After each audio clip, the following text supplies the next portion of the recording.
It's Red Eye Radio. Gary McNamara and Eric Harley talk about everything from politics to social issues and news of the day. Whether you're up late or you're just starting your day, welcome to the show. From the Uniden America Studios, this is Red Eye Radio. Hello and welcome. He is Gary McNamara. I'm Eric Harley as we begin a Friday. Gary, what's up? I'm doing good. I played golf yesterday. It was great. All right, good. Yeah. And what I found out, my knee that had the partially torn meniscus, completely and totally healed. The rest of my body is breaking down. Wow. I think your knee's just trying to show off to the rest of your body. It's clear. The knee's doing great. The lower back and the ankle, not so well. Yeah. Now, it was fun yesterday because it was so nice. And I had some good shots. I haven't. First time I really played 18 holes in 13 months. And I just hit a couple. I only hit like 20 golf balls this week and went, I'm hitting them okay. Go out and enjoy just the day. So I had some good shots, but I practiced. It wasn't like a regular round where I counted the score. All right. But it was a lot of fun. And because we had this slow people in front of us that had no idea that you got to pay attention to the people behind you on the golf course. Yeah. I was able to do a lot of research on recess appointments. Ah, yes. Probably the only person on that golf course doing research on recess appointments. Yeah. Actually, wasn't the research on that. It was I wanted to go back and look at the Supreme Court decision back in 2014. Remember how we talked about that? Because that was one of them where Obama got 9-0. He got pummeled 9-0. Yeah. On it. And I'm thinking to myself, it's like, yeah, that happened a couple of years ago. 10 years ago, Eric. I know. 10 years. It feels like a few years ago. Like, oh, my, you got to be kidding me. Right. Was that long ago? Yeah. It's crazy. So we will get to that. Robert Kennedy Jr., we'll get to that also coming up. One of my favorite stories yesterday was when it was found out that AOC has dropped her pronouns from her public social media. Oh, okay. Well, Riley Gaines. it's a new age. Riley Gaines called her out on it. Wow. And the Pentagon, we now know that there are extraterrestrials because the Pentagon says there's no verifiable evidence of extraterrestrial technology. That's proof. So the proof is if the It's Biden administration, whatever they say, it's 180 degrees in the opposite direction. Yeah. When they tell you, no, we know for a fact there are no extraterrestrials, there's no proof of extraterrestrials, what they're saying is there's absolute proof of extraterrestrials. And don't you think that Musk and Ramaswamy should be paying the prevailing union wage for their Department of Government Efficiency? All right, yeah. They can pay him in Dogecoin. For gosh sakes, are you going to get him? Are you going to at least get him lunch? Yeah, no, because there won't be a break. Yeah, we're talking government efficiency here. We're going to work 24/7, no sleep. You know, there is. By the way, if you didn't see yesterday, there's no pay. They're looking for people, recruiting people to be on this. I will tell you this still, these are mostly Republican conservatives that still have no idea that this is not a department of the government. They have no idea. You see it all that. Well, Musk is going to get rid of these people. Musk can't get rid of anybody. Yeah. There's not any authority. There's nothing. We don't know if anything, in fact, ultimately will be actionable. Because I don't expect Congress to take action based on any recommendations from this new incoming so-called department. And I think, in fact, I think the only reason they called it a department is so they could get the acronym of Doge. I think that's the only reason they did that. And I love this one. New York Times admits celebrity endorsements may have backfired in this election. What?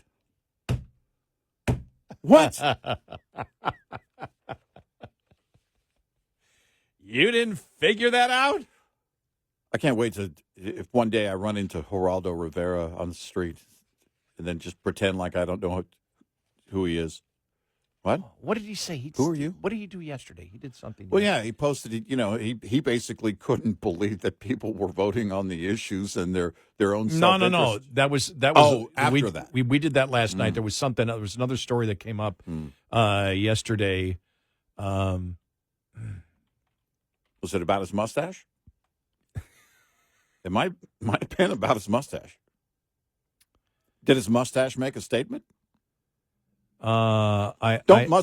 Mustaches always make a statement, don't they? I know he praised it wasn't that he praised Trump for Pete Hegseth. That wasn't it. It was another. It was something else. It was like, oh man, what was the other one? I can't. Don't know what it was. Yeah. All right. And also we'll talk more about Gaetz because you saw Matt Gaetz because you saw yesterday it started coming out all this the stuff that from the ethics report. Yeah, the ethics report, and that had to be a leak because the leak was the ethics report. Right. Heard from the woman who said she was 17 years old. Yeah. So that's actually from that's not previous to the allegations that existed out there. Right. This is what the witnesses said. At that particular point. So we'll get to that. But first off, just very quickly, I just wanted to throw this by everybody because a lot of people go, recess appointments? What is that? Is class over? I go to recess? Very quickly, this is just, and recess appointments, part of the Constitution. And the reason that it's part of the Constitution is because until you got to the 20th century, Congress only met like 6 months of the year. And so they traveled by horse. And so there would be long periods of time. Mitch McConnell still does. Exactly. Yeah. I don't know why I was thinking of, you made me think of Boehner and I don't like Messi, which brought a whole other different thing with horses. Yeah. And so in order to have the president be able to, like if somebody got sick or somebody died or whatever, you might not be able to, for months, appoint somebody to a position. So if Congress was, officially in recess, the president could appoint someone who could serve for as long as 2 years. Yeah. And that was the original intent of it. Then we look at what Obama did when Obama got blown out by the Supreme Court 9-0. Obama appointed 3 different people to the National Labor Relations Board, and he was sued, and he lost. He did the recess appointment for them, and the reason that the Supreme Court overturned him 9-0 is because the Senate was in the did the pro forma. What do you call it? The action, the pro forma action, where you have somebody come in and hit the gavel. Somebody gets in and hit the gavel, and it's like, okay, you can't do anything because we're not in official recess. And so because the Senate had done that, Obama could not use the recess appointments. Right. Because the Senate gets to control it. Now, when you have Trump coming out and saying that he wants the recess appointments, whether it's for everybody or for some, some, he wants to be able to get, his people in. Well, that was not the original intent under the Constitution. But the Senate and the Supreme Court made it even clear. It's what the Senate wants. If the Senate wishes, and this is something that we've talked about before, if the Senate wishes to give up their authority, they can do it. But the whole problem with that is we've seen this so much with executive orders, where Congress now has less power and the executive branch is getting more power. People are furious, for example, with what Biden did. Well, that's because the Senate and Congress has given up their authority under the 3 branches of government to the executive branch. And you see it, for example, with Democrats who want to, and this is the other, when you look at the other branch of government, the judiciary, where they want to pack the court. Pack the court would mean they want to take the power out of the judiciary by whenever there's a new Congress or Democrats get into Congress, they put in as many judges as they want that lean their way in order to do it, and then the judiciary loses their power. Now, they can do it, but that was not the intent originally under the Constitution. Right. Call it a loophole, call whatever. And so that would be the problem there is if the Republicans do it and say, okay, we're not even going to do advice and consent, which, by the way, is in the Constitution and required, the advice and consent, unless the Senate says, well, we don't want to do advice and consent, then they can do it. But if the Republicans do it, you can be guaranteed when the Democrats get in power, they will do it. And so, no, I don't advocate that. I don't advocate that the Senate does that. And the other reason I don't advocate the Senate does that is because the Republicans have the majority. Right. You have had other cases. What was the case now? I'm trying to think. It was John Bolton. When John Bolton became UN ambassador, the Democrats had the majority, and at that point you needed to break the filibuster. Well, nobody really disapproved of him. The Democrats just didn't want him there. And so they did it, time again and time again and time again and time again. They wouldn't vote to put him in. And so at that point, the president came in and said, okay, you haven't gavelled, recess appointment, boom. Right. So that's how that happened. But I am not a fan of court packing, and I'm not a fan of the Senate or any Congress giving up, their power under the Constitution, under the three branches of government, the checks and balances, to the executive branch. Because if the Republican Senate does it, then you're going to have the Democrats just do it across the board. Yeah, right. And so there it is, just so a little bit of a history lesson. And by the way, we're talking about they would travel by horse. I will not now or ever make the smarmy joke about over in the House, Nancy Pelosi traveling by broom. I wouldn't do that because it's wrong. And if you're thinking that, how dare you? It would be of the West, right?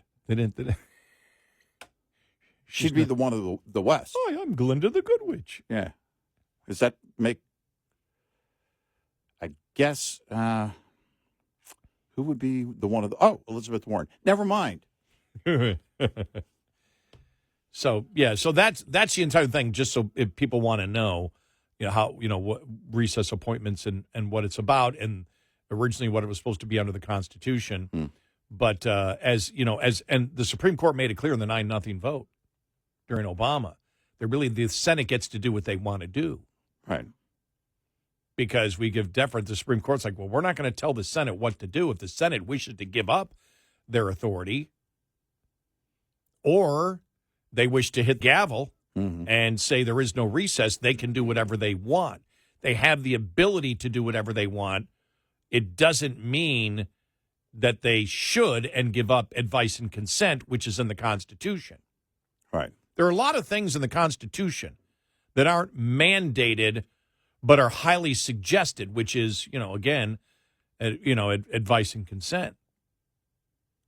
Now, I don't know whether the Founding Fathers, I'd have to go through the Federalist Papers, when it came to recess appointments, would have agreed or thought it was unconstitutional to give up completely advice and consent, whether the Founding Fathers or the original Supreme Court. Now, I won't even say the original Supreme Court, but the Founding Fathers who put that into the Constitution would have found that unconstitutional. They might have. I don't know. We don't know. Right. Yeah. Because advice and consent was that you didn't get a president putting in somebody who was just completely wacko.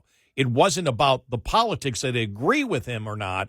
It was about, is this person, not whatever, not a great person, a insane person, whatever their, definition of it of the time. Mm-hmm. I don't believe the founding fathers thought that the Senate should give up completely advice and consent. Right. I don't buy it at all. Yeah.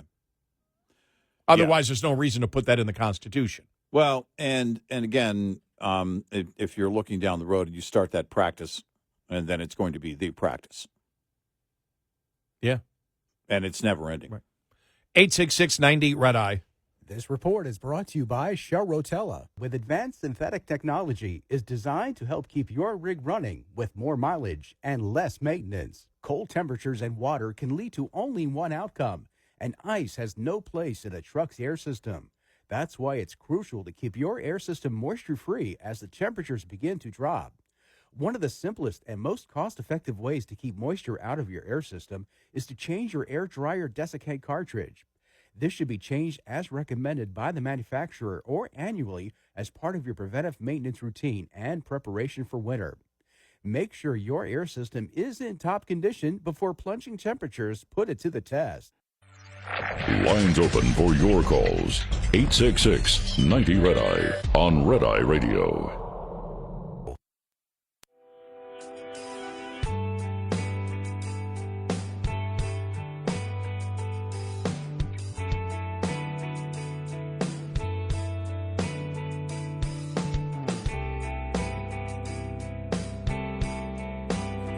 Red Eye Radio. He's Eric Harley, and I'm Gary McNamara. I'm sorry, someone just posted on one of our listeners. Cruise line offers 4-year escape from Trump if you can afford it. Yeah. What's the price? It's got to be a couple $100,000 probably, right? Let me see. Listen, you can't put a price on getting away from Trump if you're a liberal, right? $255,999 for 4 years. There you go. There you go. But So worth every penny. So either you can get that or tickets for one seat for the NFL with a personal seat license. Yeah. Does the cruise lines, do they give out free coloring books? They're going to have nap time? Is alcohol included on cruises? No. You can pre-buy. You can buy packages. That's what I mean. I'm wondering. Most of them are not like all inclusive. You get something. So many drinks for a certain period of time. No, I meant in this thing here for a 4-year deal, right? Not just a cruise. That would be interesting. No. But the alcohol is not. But the tissues are, for crying. All the tissues you need. No alcohol, but coloring books and tissues. Right. Reuters reports that Google searches for move to Canada surged 1,270% in the 24 hours after the polls closed on the eastern coast, which means if one person was looking for it because people really don't, then 1,270. Right. Searches about moving to New Zealand climbed nearly 2,000%. Australia, 820%. I think, wasn't that based on, was it the New York Times that did the article on it? I think they were like, yeah, but New Zealand's going more right-wing, so you might want to stay away from there. Yeah, exactly. My God.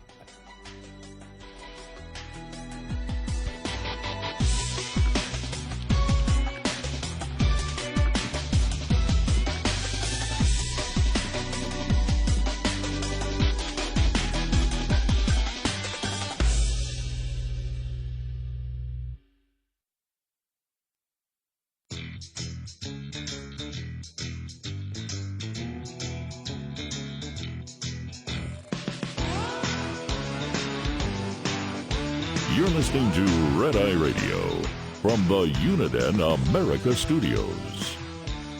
And he is Eric Harley, and I'm Gary McNamara. Welcome and good morning. Thank you so much for being here. All right, let's chat Robert Kennedy Jr. All right.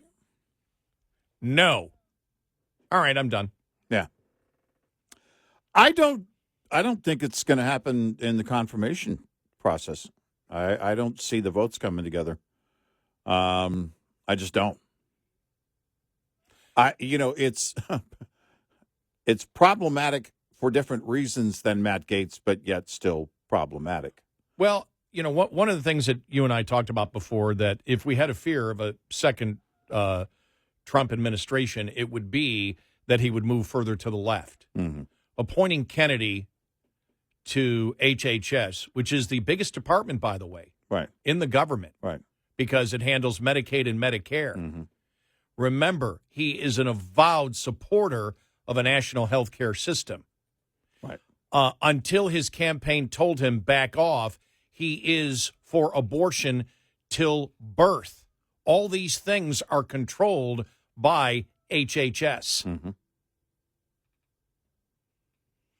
You and I both look at what happened during COVID and the government lying to us about a variety of different things, including the fact, and I believe they lied, because there was never any research to show that the vaccine stopped the spread of COVID. That was a lie. That is, I think, what gave the approval to let Robert Kennedy Jr. in there. Remember, he's always been a far-left liberal. Now, you can look at the COVID vaccine and say a number of things. What is the exact percentage of heart problems? How do you figure that out? How do you know if it's, the vaccine related to it? There's a ton of different medical questions that can be answered, and I want much more transparency on that, and that's something that he has promised, which is not a bad thing. But where he goes cuckoo, for people that don't know, he has questioned the efficacy of the smallpox and polio vaccine, and made claims that are completely unsubstantiated that they didn't work. Now, he's a couple of years older than me, so he didn't go through it. He didn't go through the polio epidemic and even the smallpox, but our parents and our grandparents did. And my father's 98 and a half years old, and polio was all throughout his family. Mm-hmm. The polio vaccine stopped it. And this is the kind of lunacy that we don't need. And we don't need it over the department that spends more money than any other department in the government. Yeah, and ultimately that department has more control over people's lives on a daily basis. Yep. And again, you can sit there. There are people, there's this thing that either you're fully in support or you're completely against. No, there are many people that I'll say, I agree with 50% of what they believe, but the other 50% is pure lunacy. They can't fill that position because of that part of it. I can still agree with them. Sure. On other aspects of it. But we don't need a far-left liberal in charge of the department that spends the most money, especially, not in all cases, but in some cases, makes stuff completely up. Yeah, I don't need a far-left liberal in the Trump administration. End of story. Right. You can still find people that want to question, and I have no problem with looking on a consistent basis at the science of anything medical, including vaccines, and looking and saying, is there updated science on this? Got no problem with it. No, in fact, we push for greater transparency and more investigations into the entire COVID thing. All of it. Yep. But the problem that we have is, again, as you mentioned, the concern that in a second term, you're going to see, this would be a decisive lean on healthcare to the left. Well, what people don't people don't remember when Obama was talking about appointing him to the EPA, and Trump went off on him. And Trump said, I will never let this guy anywhere near, and he used the term liquid gold. Right. This guy will get rid of oil. He'll get rid of natural gas. I don't want him anywhere near it. Right. And you say, okay, I don't want him anywhere near oil and natural gas, yet this is a guy who was thrown out completely inaccurate statements. Not all. There are some things that, I want to look into it. But the other things, those are the things that, okay, that disqualifies you right there. If you're saying and you're questioning the efficacy of the polio and the smallpox vaccine, you don't get anywhere near it, and you're for abortion till birth, and you're for a complete government health care system, and you can have much influence on it in HHS. It spends more money than any other department. Looking at everything that, the scope of it, sorry, you don't get it. And for Trump to put him in to nominate him is an absolutely horrible decision, especially based on what Trump has said about him when it comes to oil and natural gas. Right. Oh, I don't want him anywhere near oil and natural gas. Let's put him in charge of all the health care. You Right. out of your freaking mind? Well, you talk about the two massive chunks of the economy that the left has been trying to get under government control. It's healthcare and energy. Yep.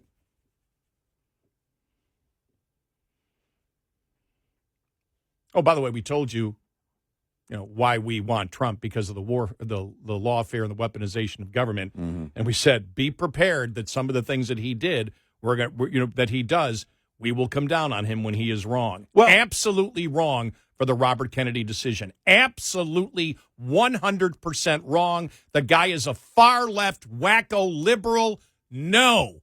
Yeah, I don't want him anywhere in the administration. Neither do I. Anywhere. Nope.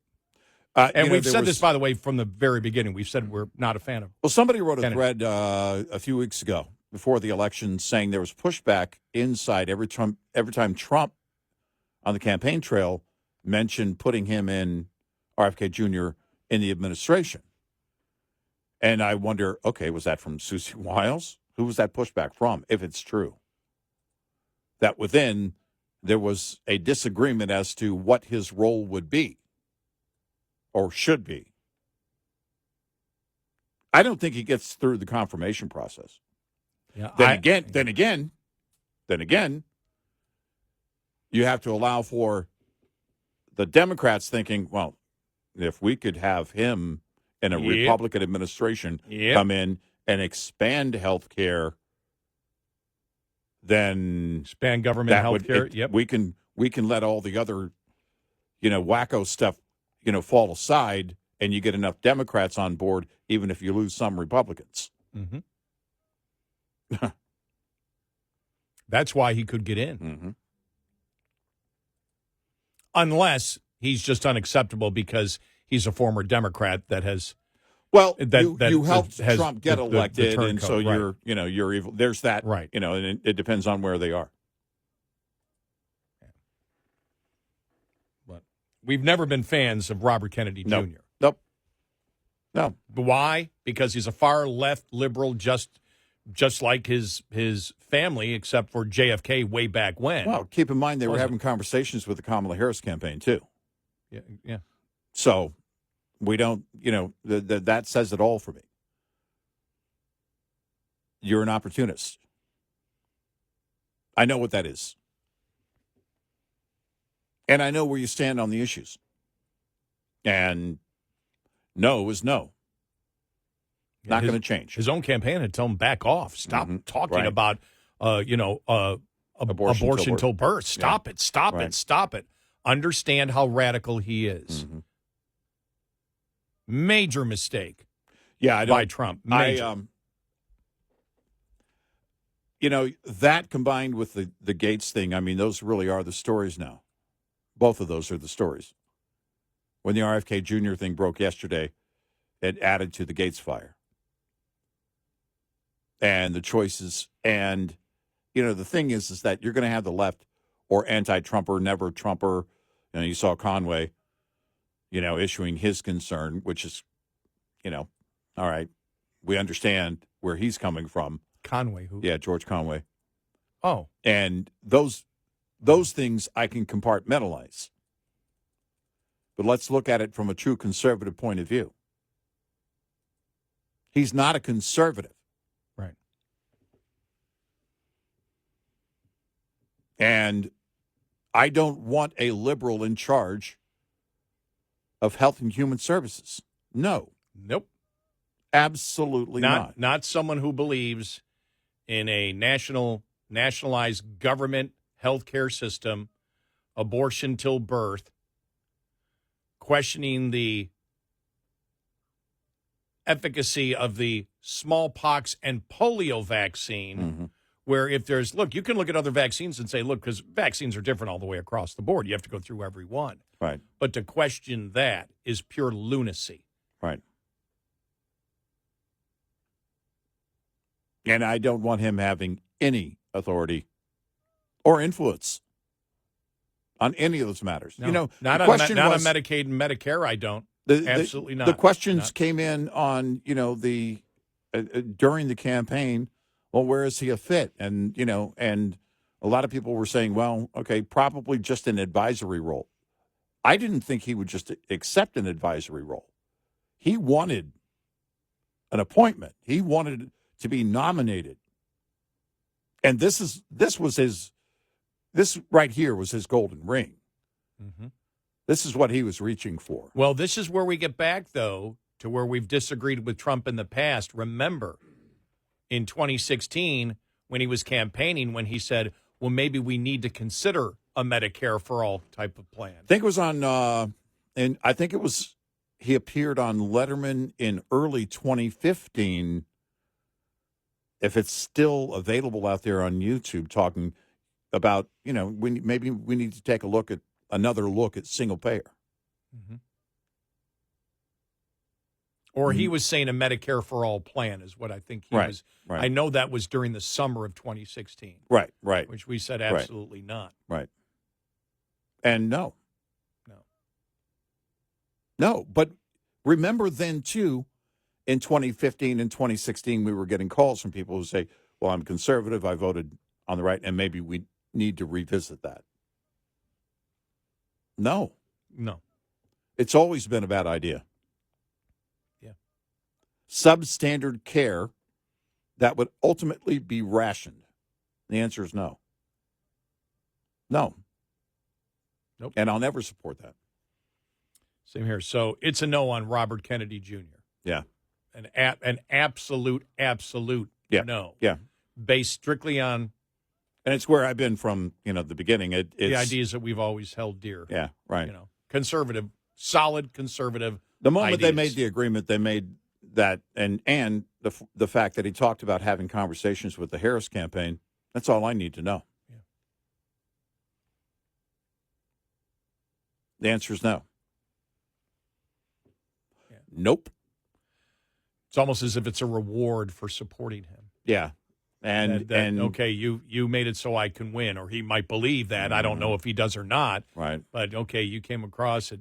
It helped me win. You get exactly what you want. Mm-hmm. Sorry, a far left liberal over Medicaid and Medicare. No, that doesn't serve the American people. Who has promoted for decades a nationalized healthcare system and abortion till birth. Nope. No. Nope. 866-90-RED-EYE. We'll be right back with more Red Eye Radio with Eric Harley and Gary McNamara.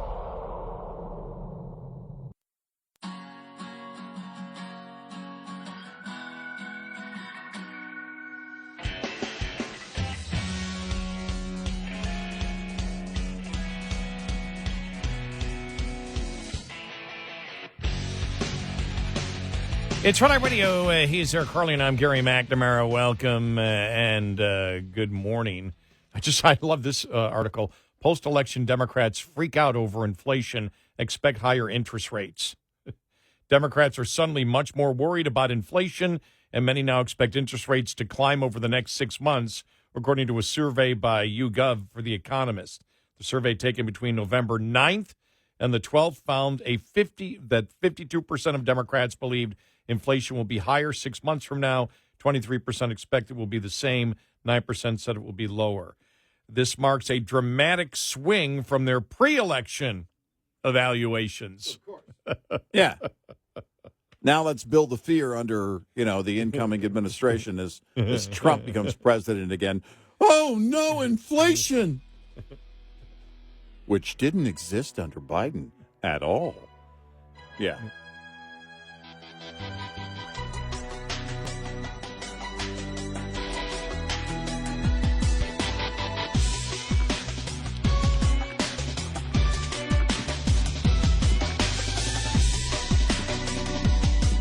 Top of the Hour News is brought to you by House Products. Visit houseproducts.com.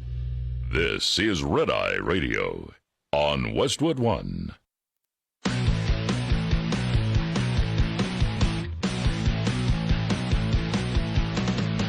Now, it's Red Eye Radio.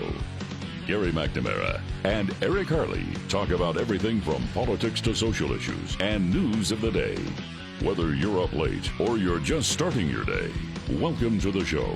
From the Uniden America Studios, this is Red Eye Radio. All across America, we are Red Eye Radio. He is Eric Harley, and I'm Gary McNamara. Good morning. Welcome. Thank you for being here. How's everybody doing? Happy Friday. Wow, it is. Time flies when you're having fun. You ready for this? We had talked about FEMA and the weaponization of government in FEMA and the supervisor, Marnie Washington, and what she had said, that it just wasn't her decision. This was basically, the policy, the culture of what exists. Mm-hmm. She continued on that narrative on Fox News. Listen to this. Unbelievable. I don't know, but if I'm her lawyer, I'm probably telling her, you need to shut up. Yeah. Because listen to this. Here we go. This is mind-boggling. All right. And someone feels uncomfortable, we can't go to that home. If you have loose dogs and someone on the team is comfortable with dogs and another person is not, we can't go to that home because of safety precautions. So you feared the Trump houses. The people on FEMA were fearing the Trump houses like they were fearing people with vicious dogs in their backyard. Exactly. And that's based on the trends. You can ask FEMA. Based on the what? Based on the trends. I don't even know what that means. What trends? Yeah. Because someone has even threatened you with violence, then that's against the law. I want to see the police report on that. Certainly, you're filing a police report, right? She's simply saying if they're uncomfortable. Right. You're uncomfortable, you see a Trump sign, well, you're uncomfortable, you don't go in. So yeah. A trend of what? Yeah. I don't have that on the audio. Exactly. Because it doesn't, where is the trend? What trend are you talking about? You mean the narrative? That's what I want to see. We don't feel safe. We don't feel safe. We don't feel safe. Wow. Yeah. And she says the agency is scapegoating her. Mm-hmm. She told Fox News at Night on Wednesday that the agency is throwing her under the bus. Why is this coming down on me? I'm the person that jotted down the notes from my superiors and notation in my Microsoft Teams chat and exposed from their search capacity team, she said. Wow. FEMA spokesperson said it was an isolated incident. However, Washington insisted that's not true. In a response to Fox News, Trace Gallagher said, so you're telling me that these orders came from somebody above? Correct. The former FEMA employee alleged that the Florida team had already been avoiding Trump voters' homes prior to her work there. Here's where I think she explains the trends. This was the culture. they were already avoiding these homes based on community trends from hostile political encounters. Again, explain trends. Trends is a pattern of behavior. It has nothing to do with the campaign sign. It just so happens to be part of the community trend. It is the sign. Well, what do you mean by community trend? Trend in what? Trend in doing something, saying something, not agreeing with you or other people, or what are you talking about? Here it is. She went out. Here's the trend. She went on to say the policies aren't about avoiding Trump supporters specifically, but avoiding all situations that may make FEMA employees feel unsafe or uncomfortable, which is the sign. Uncomfortable. Right. Oh. I know the highlight here is a Trump campaign signage, but if someone is in another like urban community and it's a different culture and someone feels uncomfortable, we can't go to that home. If you have loose dogs and someone on the team was comfortable with dogs and another person was not, we can't go into that home because of safety precautions. It's not the sign. It's that you've informed them that you're voting for Trump, and that could cause an uncomfortable back and forth. She's not saying, you know what she's not saying? No. The majority of the majority of homes with Trump signs, we have been threatened. She's not saying that. That's my point. This is the cult. A trend of what? Right. If you're saying there's a trend of implied violence, threats, or something like that, then please show that to me. There has to be somebody documented that along the way, right? She also said the agency also avoided pro-Trump homes in the Carolinas. Wow. Just amazing. When is she going to be testifying in front of Congress? Right.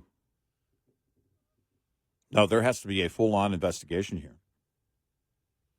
Full-on investigation. Because if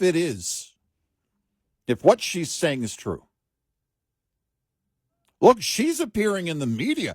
She's not running away from the media. Not at all. She's not running from cameras when she pulls up, in front of an office or something, and then they run up to her car. That's not what is happening here. She's proactively going out there and telling her story in the media. But so if what she's saying is accurate and true, then there are other people that know about it, which means there has to be there has to be an investigation anyway. But there are other people that have made the notes, as she says. You notice one thing she hasn't said, that management was wrong for telling her that. Mm-hmm. She's simply saying, I was abiding by the message I get, because she didn't say they were wrong for doing it and we were upset because we're there to service everybody. She's simply saying, oh, yeah, we did it, but they told us to do it. Mm-hmm.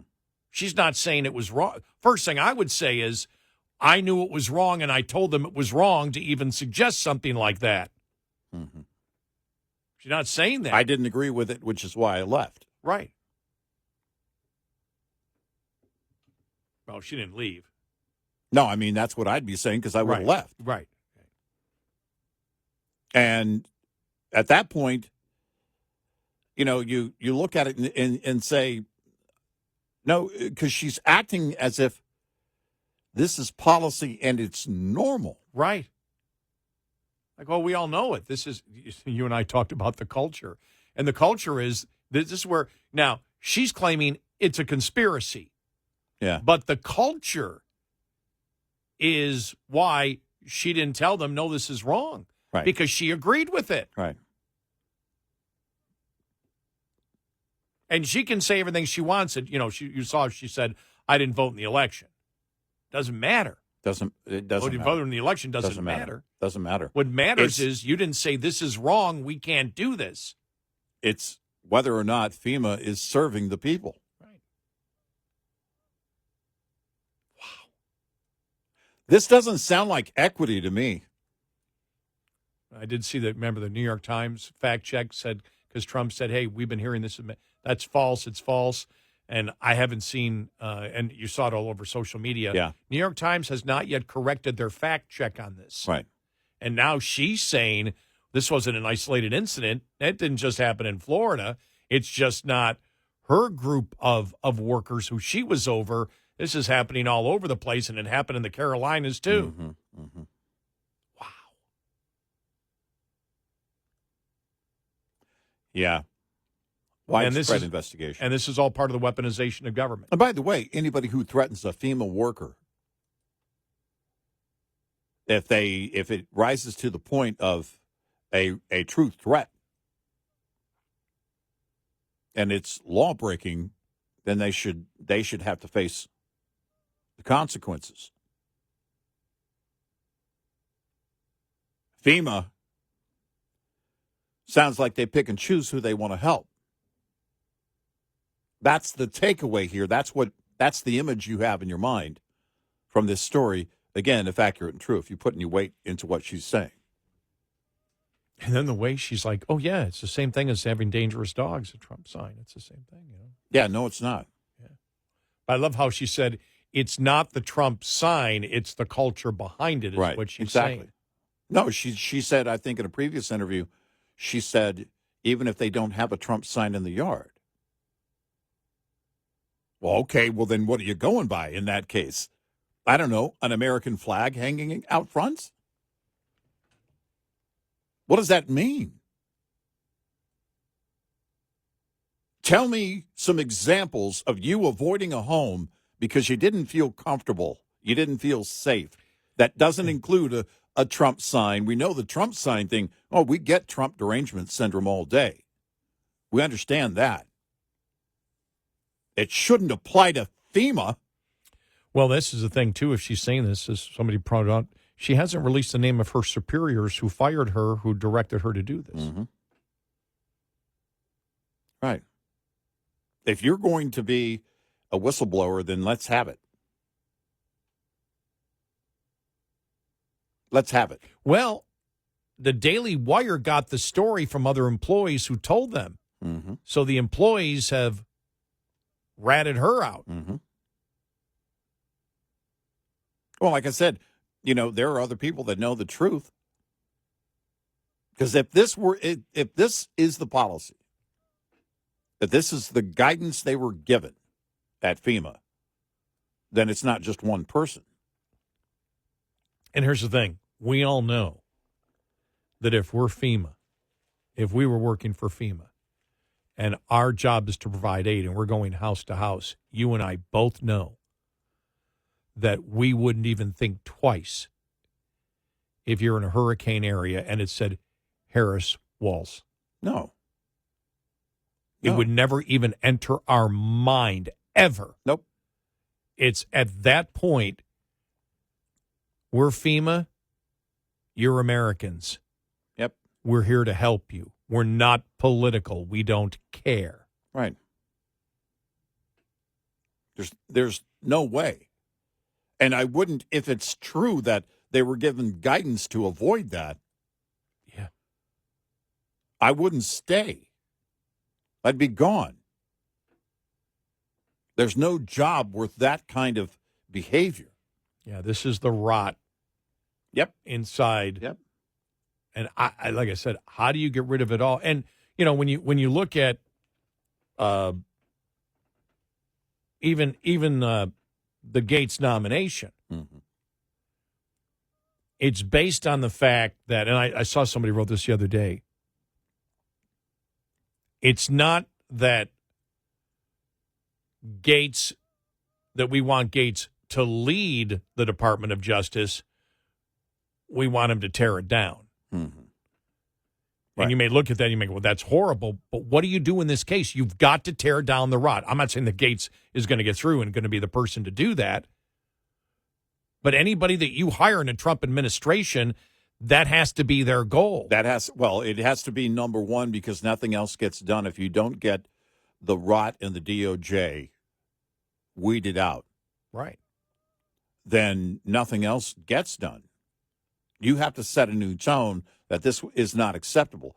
There are other people that can do it. I believe, aside from Gaetz, the issues with Gaetz is they're within hours of us saying it started.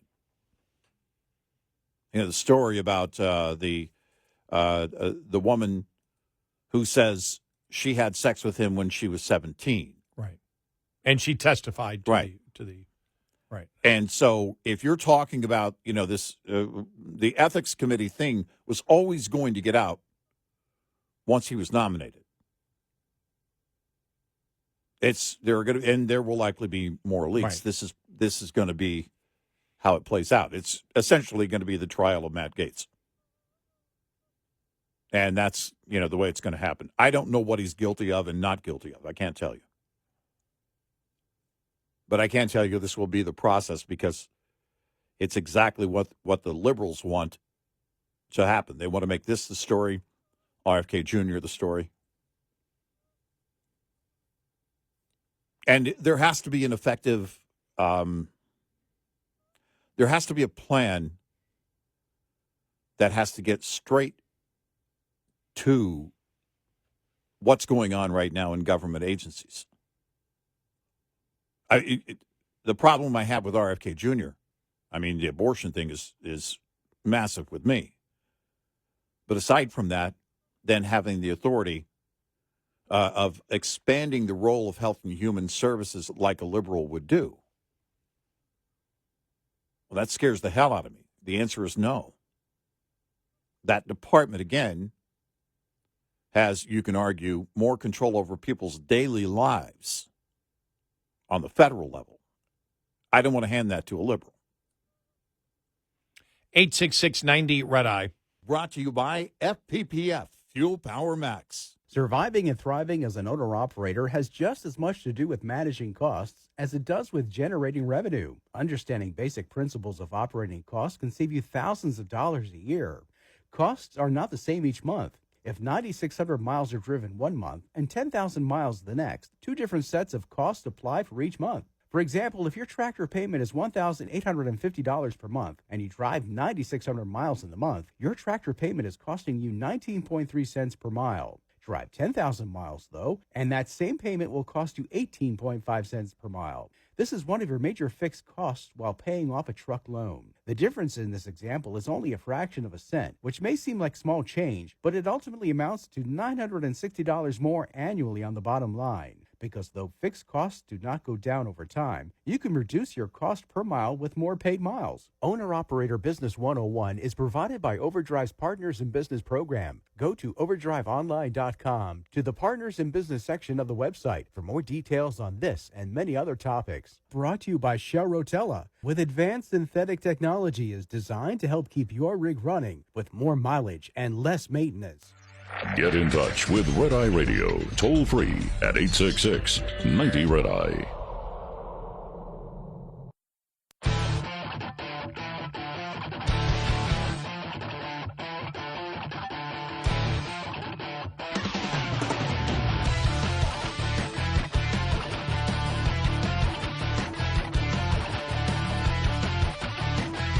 It's Red Eye Radio.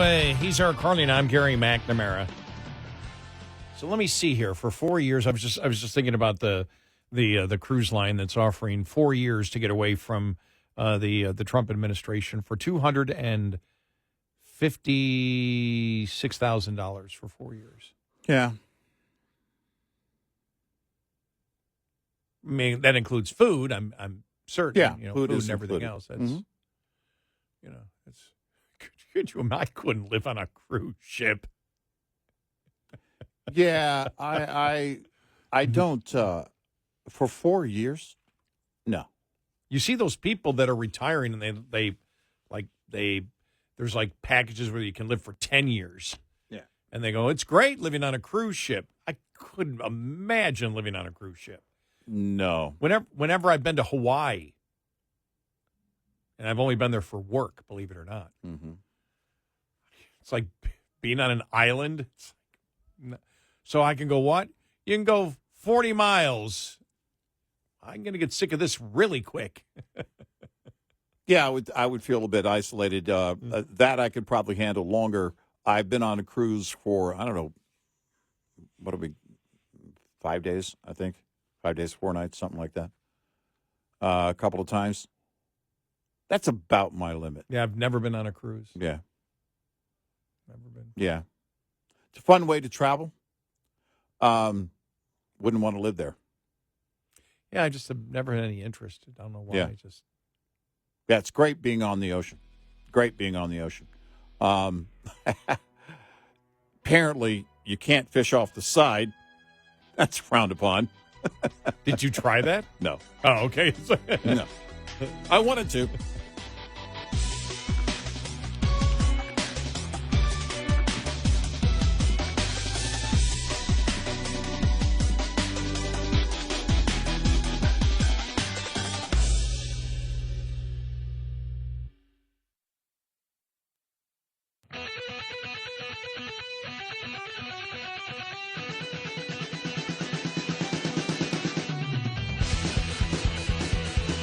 Observing and analyzing the insanity. Eric Harley and Gary McNamara. Nightly on Red Eye Radio. And he is Eric Harley, and I'm Gary McNamara. Good morning. I just got to play this audio cut here. Okay. This is Scott Jennings. Yeah. Any more rumors that he is in line for the press secretary? I saw that story the other day, and I haven't seen it since that first day. yeah. But I did see the story coming out that a lot of people on the inside at CNN don't want him on the air anymore at CNN. I bet you don't. Well, here he is talking about the transition meeting Oh, okay. between Biden and Trump. Yeah. Here we go. All right. All right. I mean, did you ever think you'd see literal Hitler in the Oval Office? Come on, with the Scott. President of the United States? I mean, you know what I see in all Scott, this? that's not. I mean, Biden didn't Democrats say that literally. It was the underpinning of the Democratic campaign that Donald Trump is a fascist. And what I see in this, I'm glad it's happening, but what it tells me and what it ought to tell Democrats is they didn't mean any of it. It was all campaign rhetoric. And I think, to me, if you really meant any of it, this wouldn't be happening. So I'm glad it's happening, but to me, it totally blows up the way they ran this campaign at the end of the campaign. And what I love is, well, we called him Hitler, but we didn't mean literal Hitler. Yeah, no, I love this. Well, yeah. why? Well, because, and use the Harris explanation. Well, because Trump is Donald Trump, and Hitler was Hitler. Yes. Then why did you call him Hitler? Right. Yeah, no, I actually made that joke the other day. And it's, look, after the White House meeting, the transition meeting with Biden, it's clear. Come on. I'd say this to Karine Jean-Pierre. You guys love the guy. Lawrence Larry was talking about it. Charlemagne, the radio host. Well, wait, how can he be Hitler one day and welcome back the next day? Right. Well, because, and this is what I'd say to Karine Jean-Pierre. You guys love Trump. It's clear. Kamala Harris adopted all of his main strategies. She even said she was going to build a wall. Yeah. Before backing away from it, she was pro-fracking. You know, all of these things. She was Kamaga. Biden, welcome back. It's very clear. You guys love the guy. Come on, admit it. It really is. Watching that is, again, one of these moments where the American voter looks at it and says, once again, proof that they, of course, were doing everything they could. They were throwing everything they could at Donald Trump. They were lying. I don't believe, look, we said it time and time again. People are not stupid. They may do stupid things, but they have the ability to undo stupid things and go a different direction. I'm sure some people will say, well, we don't need to look back at the election. Actually, you do, because there are lessons to be learned, and you want messages to be sent about it. And so him bringing that up is an extremely important thing that, and you have some on the left doing it, not many. A lot of people on the left just are quiet. They're just buried. They just don't want to deal with this at all. But if you're part of the media, you are asking the question, well, wait a minute, you called him Hitler. Well, we didn't mean literal Hitler. Well, is there like a not literal Hitler label? Well, we're calling him Hitler, but not a literal Hitler. Well, we know he's not the same person, but you call him Hitler because the message is he will do the same thing that Hitler did, which was commit a genocide of millions of people. Right. And so you need to bring that up as he did. But as you said, the other thing, and we've talked about this, you need to troll, but in a way to troll to be an effective communicator. And you say, not only was he not Hitler, as you see Biden there, but he was a great uniter. He united America to vote for him. He brought Democrats aboard. Yep. He brought married women aboard. He brought more blacks aboard. He brought more Hispanics aboard. In all the boroughs of New York City, he brought people aboard. I mean, think about this. More voted. More people. That's more what I said. people voted. And so he did it based on the issues. And he did it on the issues, and you can't argue with me on this, is what you can say directly to anybody on the left, because Kamala Harris herself embraced all the major tenets of Trumpism and MAGA.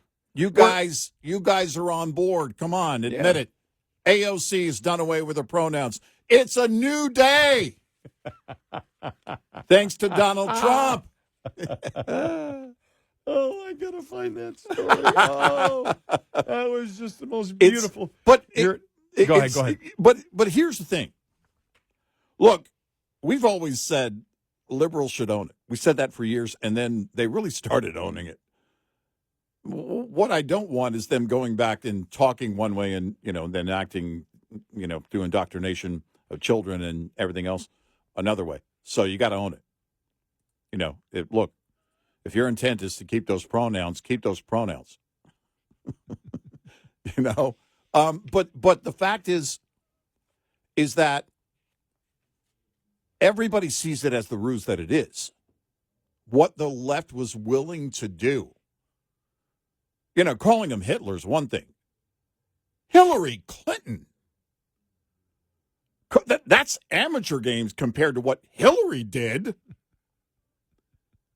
She got not just the FBI, but to some extent, remember, the CIA was on board with all of what was going on with the Russian hoax. Because the CIA had to do a referral based on everything that was floating around, which was false to begin with. But she knew how to do that as the former Secretary of State. She knew the channels to go through.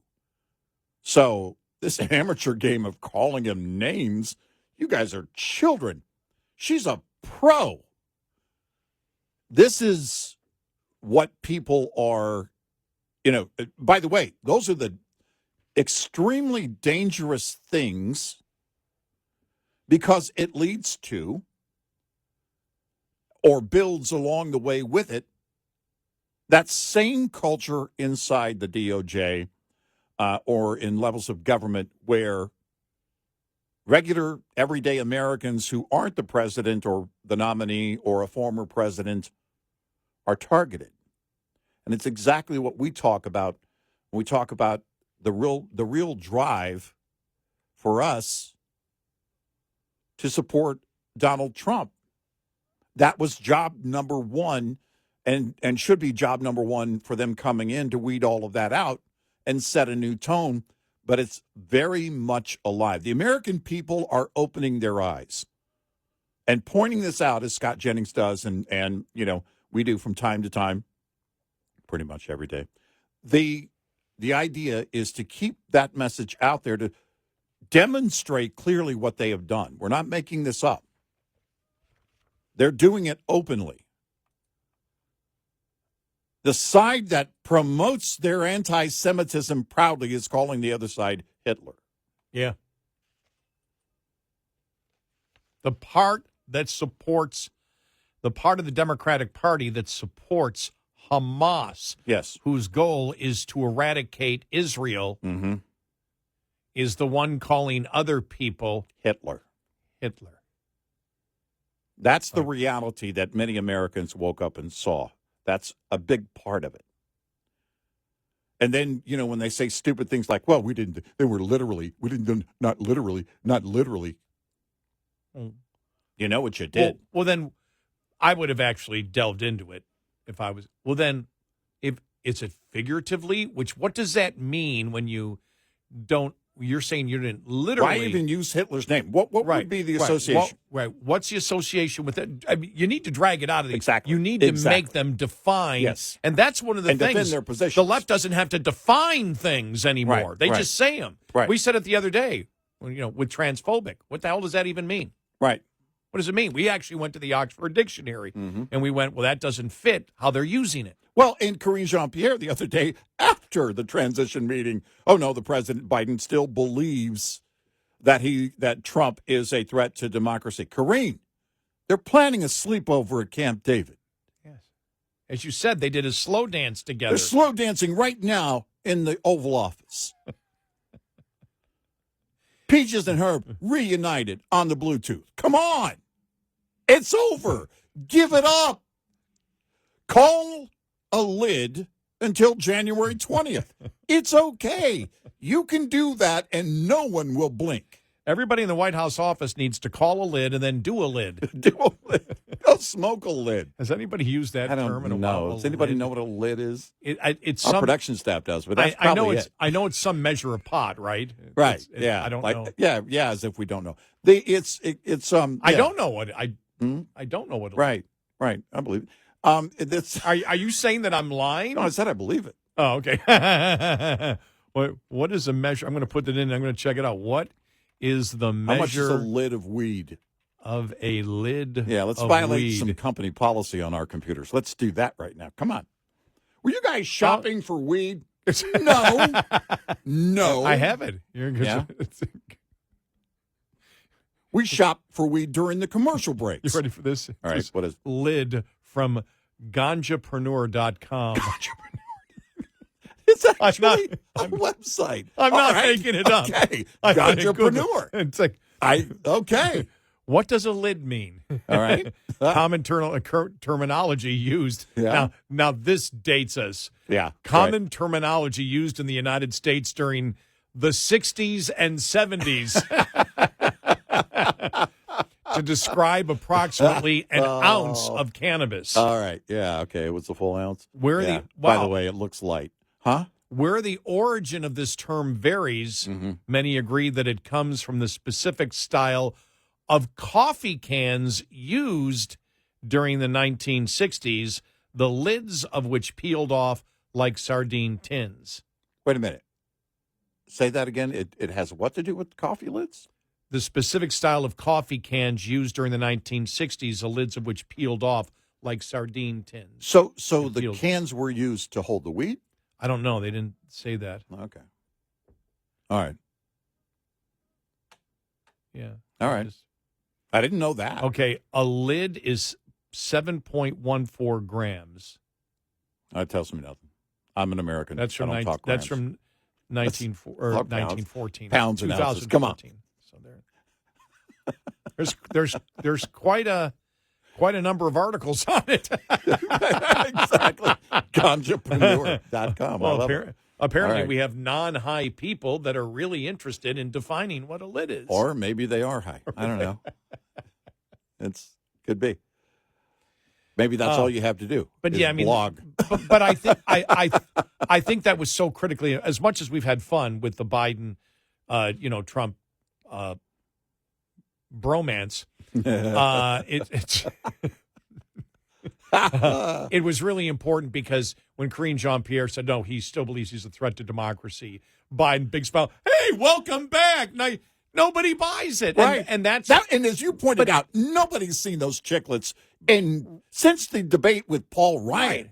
And you look at it, and that was a microcosm of why that administration failed miserably and why she did it her job. Exactly. Right there. It was all compact just into that one statement that she made. Right. Because nobody bought it. Right. He's happy as hell that she's not in. Right. They're doing office chair races in the hallway right now, Corinne.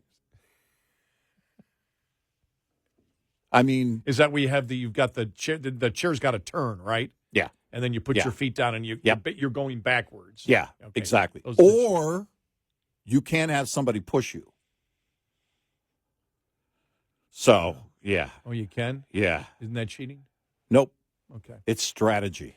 866-90 Red Eye. Coming up, more with Gary McNamara and Eric Harley. It's Red Eye Radio.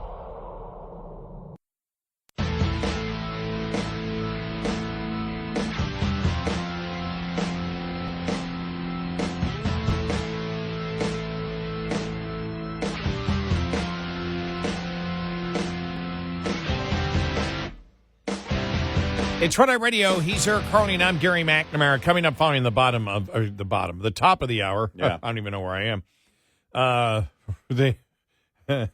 This is great because we may be to the point that you and I talked about a long time ago when we talked about the victim oppressor narrative that is the core of the Democratic Party, which is creating more victims, and then in order to satisfy all those new groups of victims, you had to come up with new oppressors. Yeah.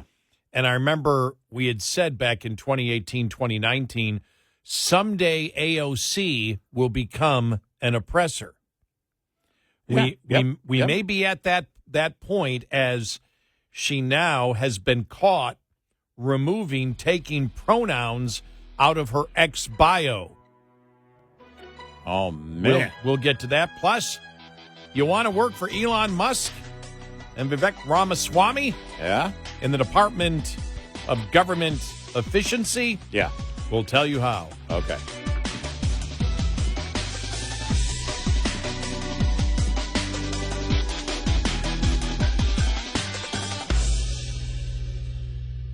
This is Red Eye Radio on Westwood One.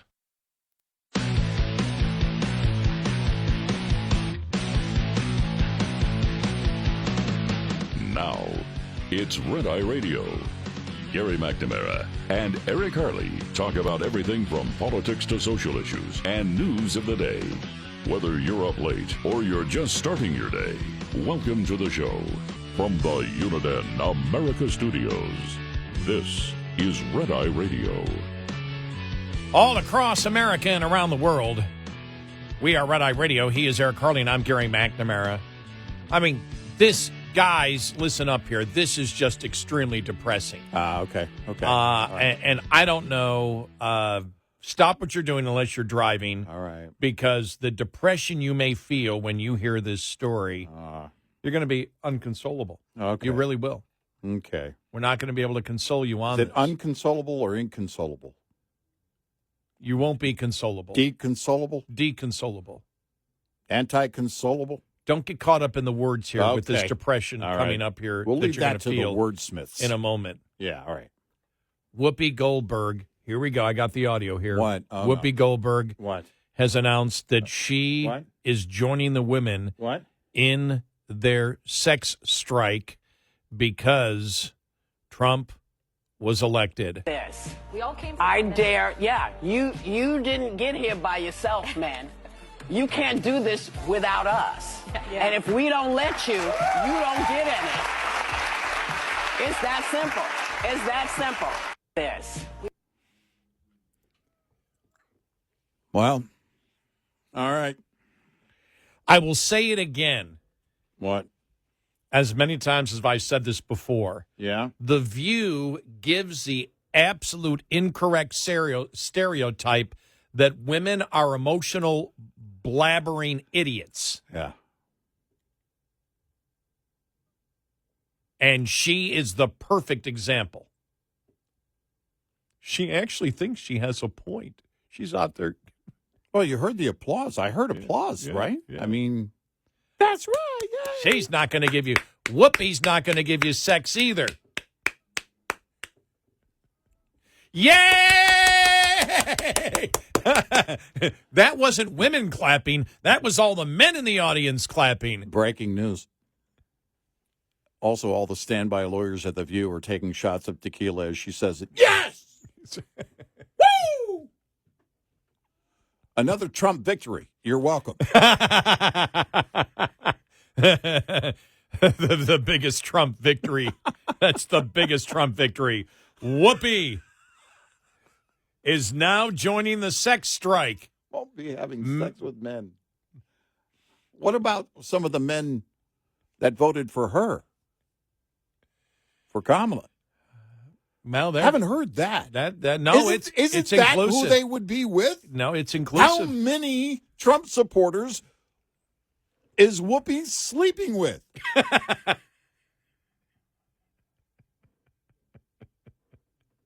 I gotta know. And now it's Whoopi with Whoopi. I just gotta know. No Whoopi A with big Whoopi. Whoopi with no a red Whoopi. circle and line through it. You know? No Whoopi. Oh my gosh! What a great T-shirt! It's got to be a great T-shirt, right? Yeah. Somebody Whoopi do with that. oh man, With what a a big great red circle T-shirt! and a line through it. No Whoopi. Yeah. No Whoopi for you, the Whoopi Nazi that's, on Seinfeld instead of the soup Nazi. Wow. Is there any self-awareness? Could you imagine how stupid you'd feel if your candidate lost and you said, well, that's it. Women voted for, that's it. Women, you're not going to get sex from me. Until you say you want sex. Until you say you want sex.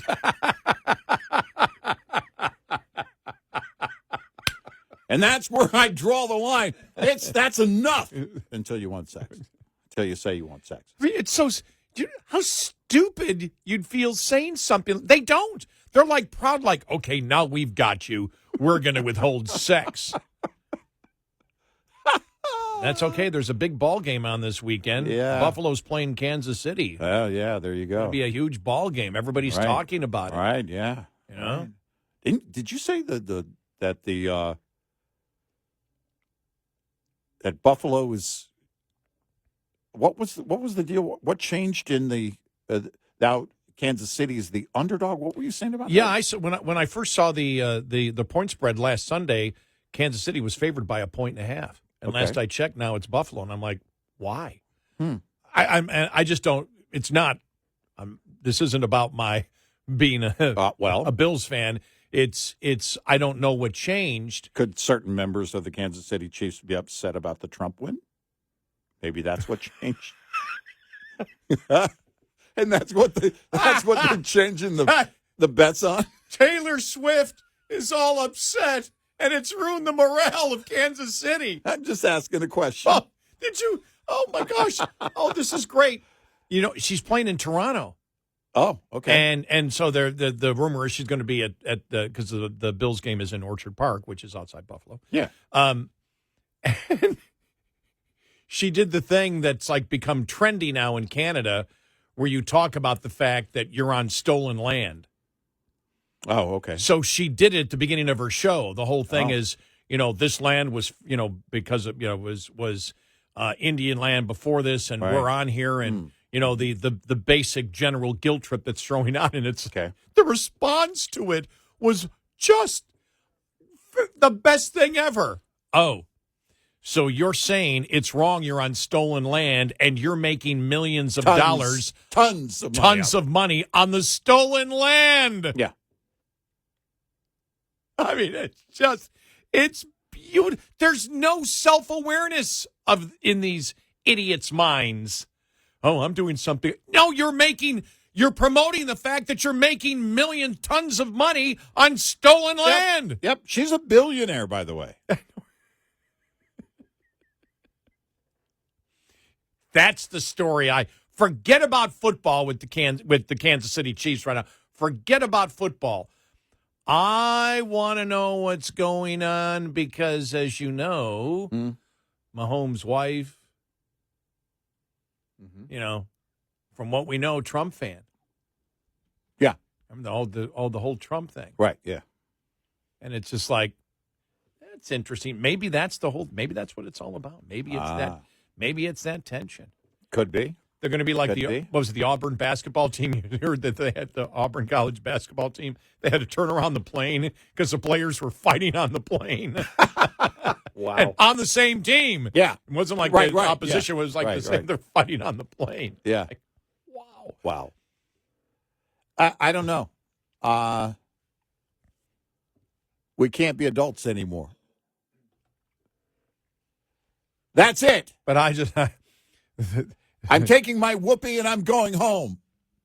No, I know, because Kansas City, their kicker's out. He was hurt, and I think Amari Cooper for the Bills. Was he hurt emotionally or physically? That's No, he's Okay. out for injured reserve. because we're post-election now. So.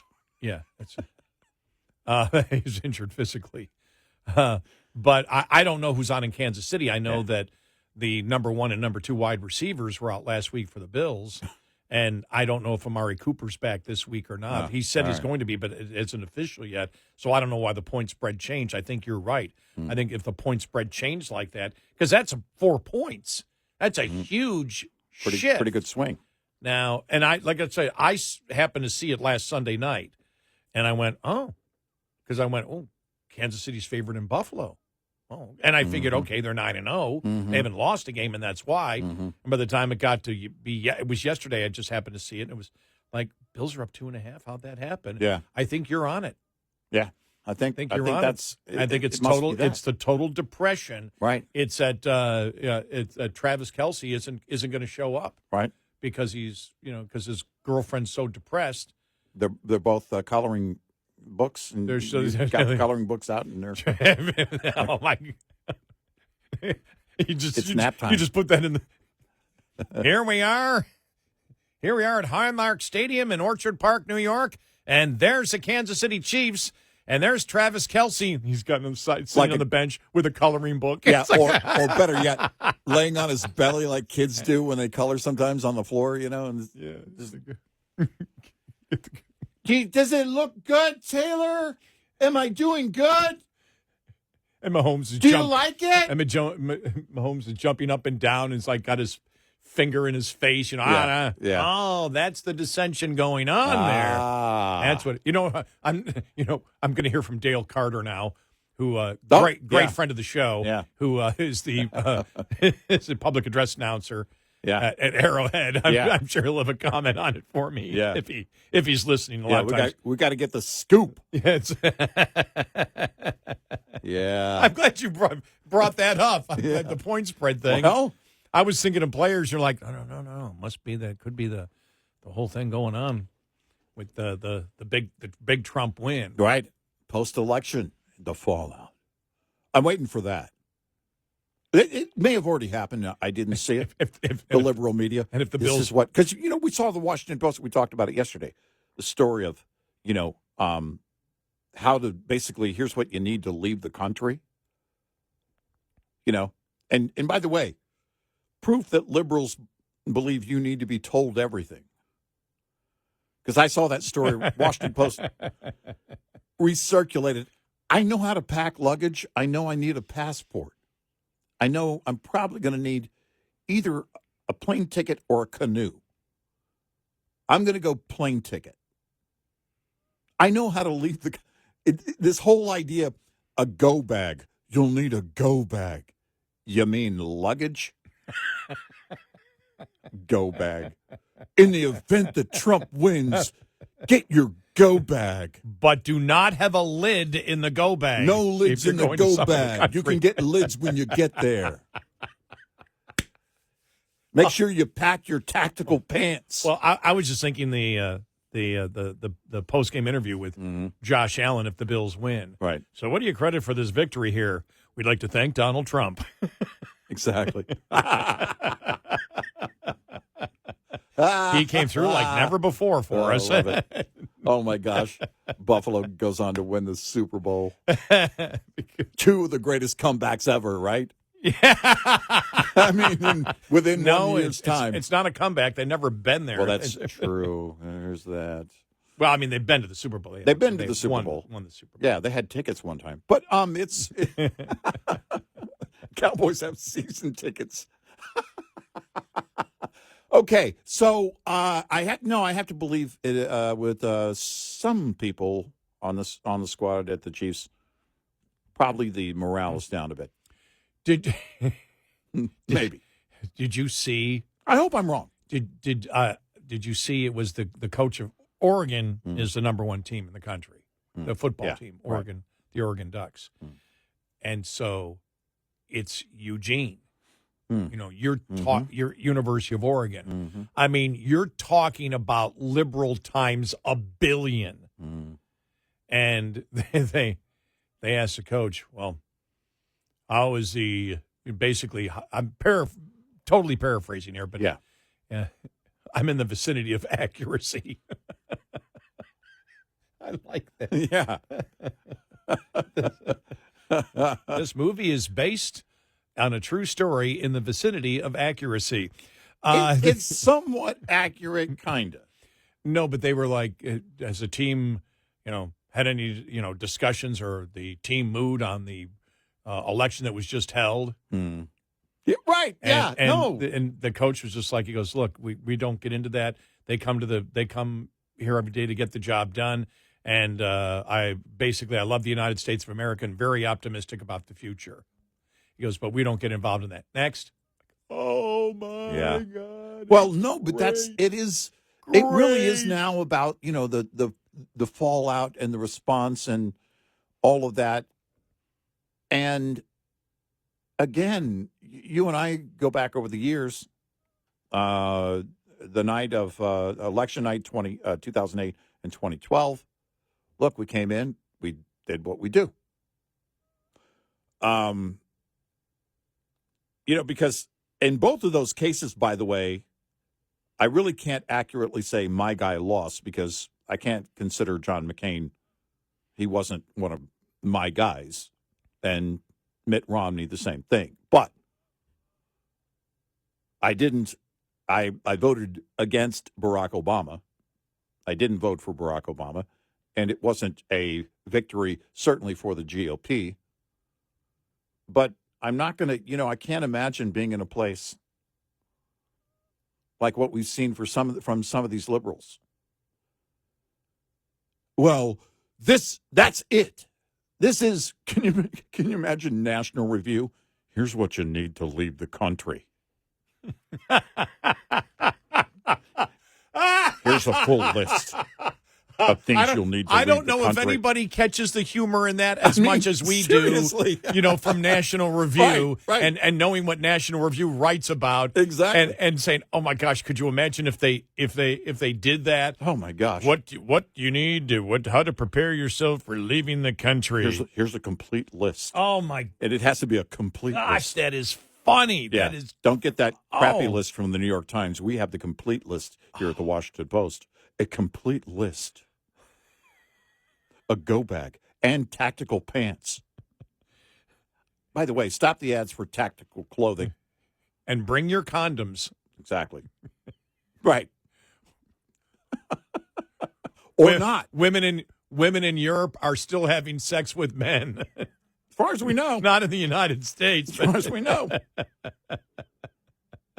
Look, once you arrive there, they'll know who you voted for. So was it unanimous from all the women of The View? None of them are having sex with men now? Haven't heard from the others. Okay. We know Whoopi. No Whoopi with Whoopi. 866-90 Red Eye. We'll be right back with more Red Eye Radio with Eric Harley and Gary McNamara.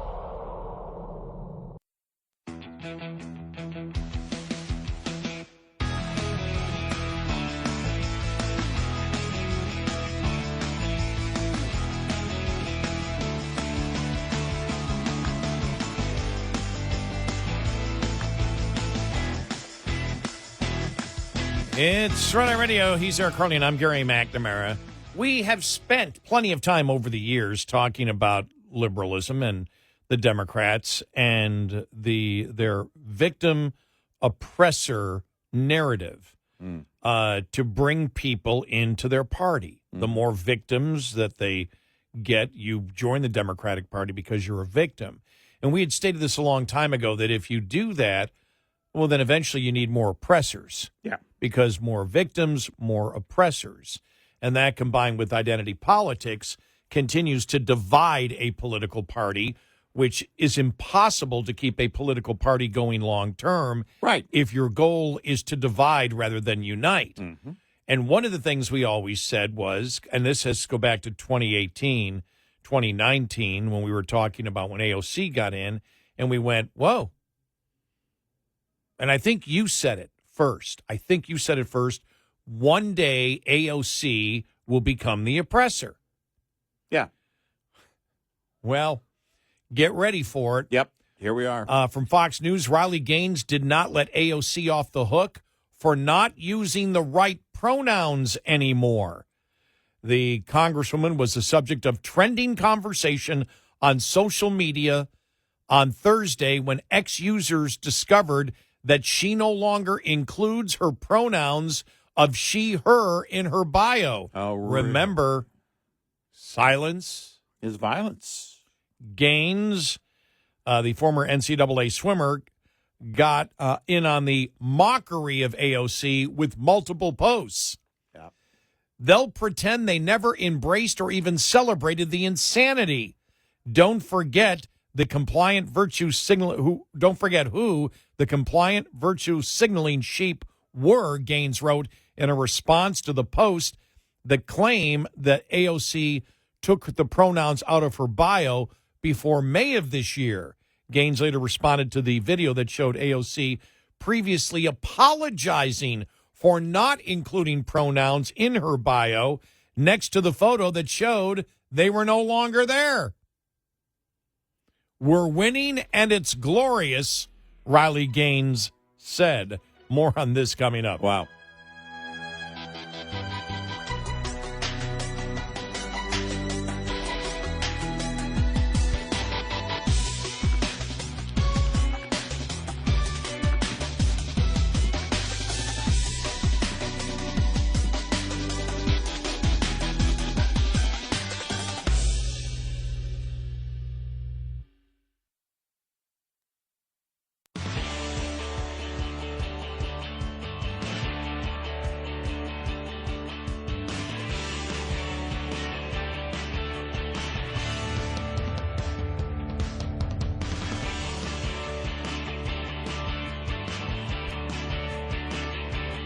Detroit Night Radio, he's Eric Harley, and I'm Gary McNamara.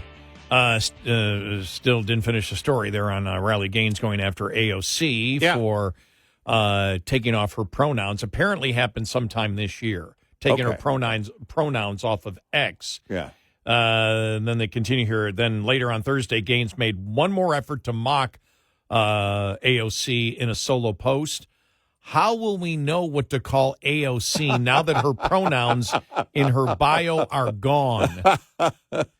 Gaines previously went after AOC for her stance on trans athletes in women's sports. The Democratic Congresswoman has been a frequent advocate for transgender rights and trans inclusion in women's sports during her tenure. She recently spoke out against the Green Party vice presidential candidate Butch Ware for saying he did not believe the trans athletes should play in women's sports, calling the ticket predatory. Whoa. AOC says it's predatory behavior to not want men competing in women's sports. To AOC, acknowledging biological reality is predatory. You know what's actually predatory? Sexualizing children and normalizing pedophilia, Gaines wrote on X, while posting a Fox News digital article about AOC's comments. Wow. AOC has taken a partisan stance on transgenders and protections after the Biden administration passed a sweeping reform to Title IX in April that aimed to provide more protection for gender identity in schools and universities. AOC argued the reform did not go far enough in favor of transgender people and specifically transgender athletes who want to compete in women's sports. Absolutely no reason for the Biden administration to do this. It's indefensible and embarrassing, she wrote.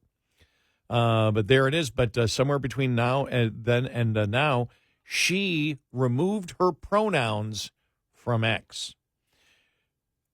have you seen some of the reaction from even Democrats and Republicans where there seems to be a growing consensus that the most effective ads that Republicans ran around the transgender issue, not Scott Jennings, it was that other, one Republican surrogate that brought it up. And remember, he said, a boy is not a woman. Mm-hmm. And they went crazy. And it showed, okay, they're still behind this. Right. They're still behind, the insanity of it. But he was bringing up the point, and it's been both sides.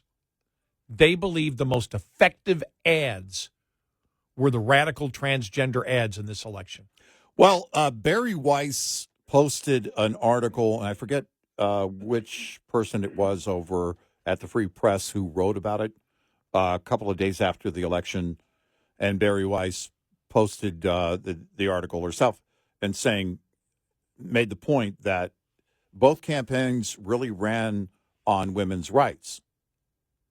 One was about abortion rights. The other side was about the right to not have men play in women's sports. Right. And so it was interesting read and an interesting point. I think in part, she was right. I don't think she was implying it was the brunt of what either campaign was focusing on. But if you think about the tone that was set by the left and how much the Trump campaign and the right used the left in their own words, their own videos over not just Kamala Harris.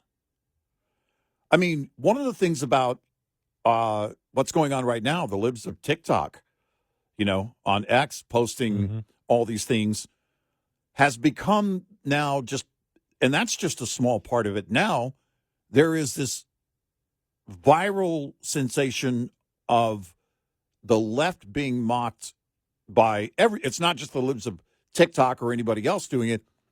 They're pointing out over and over again how radical they are.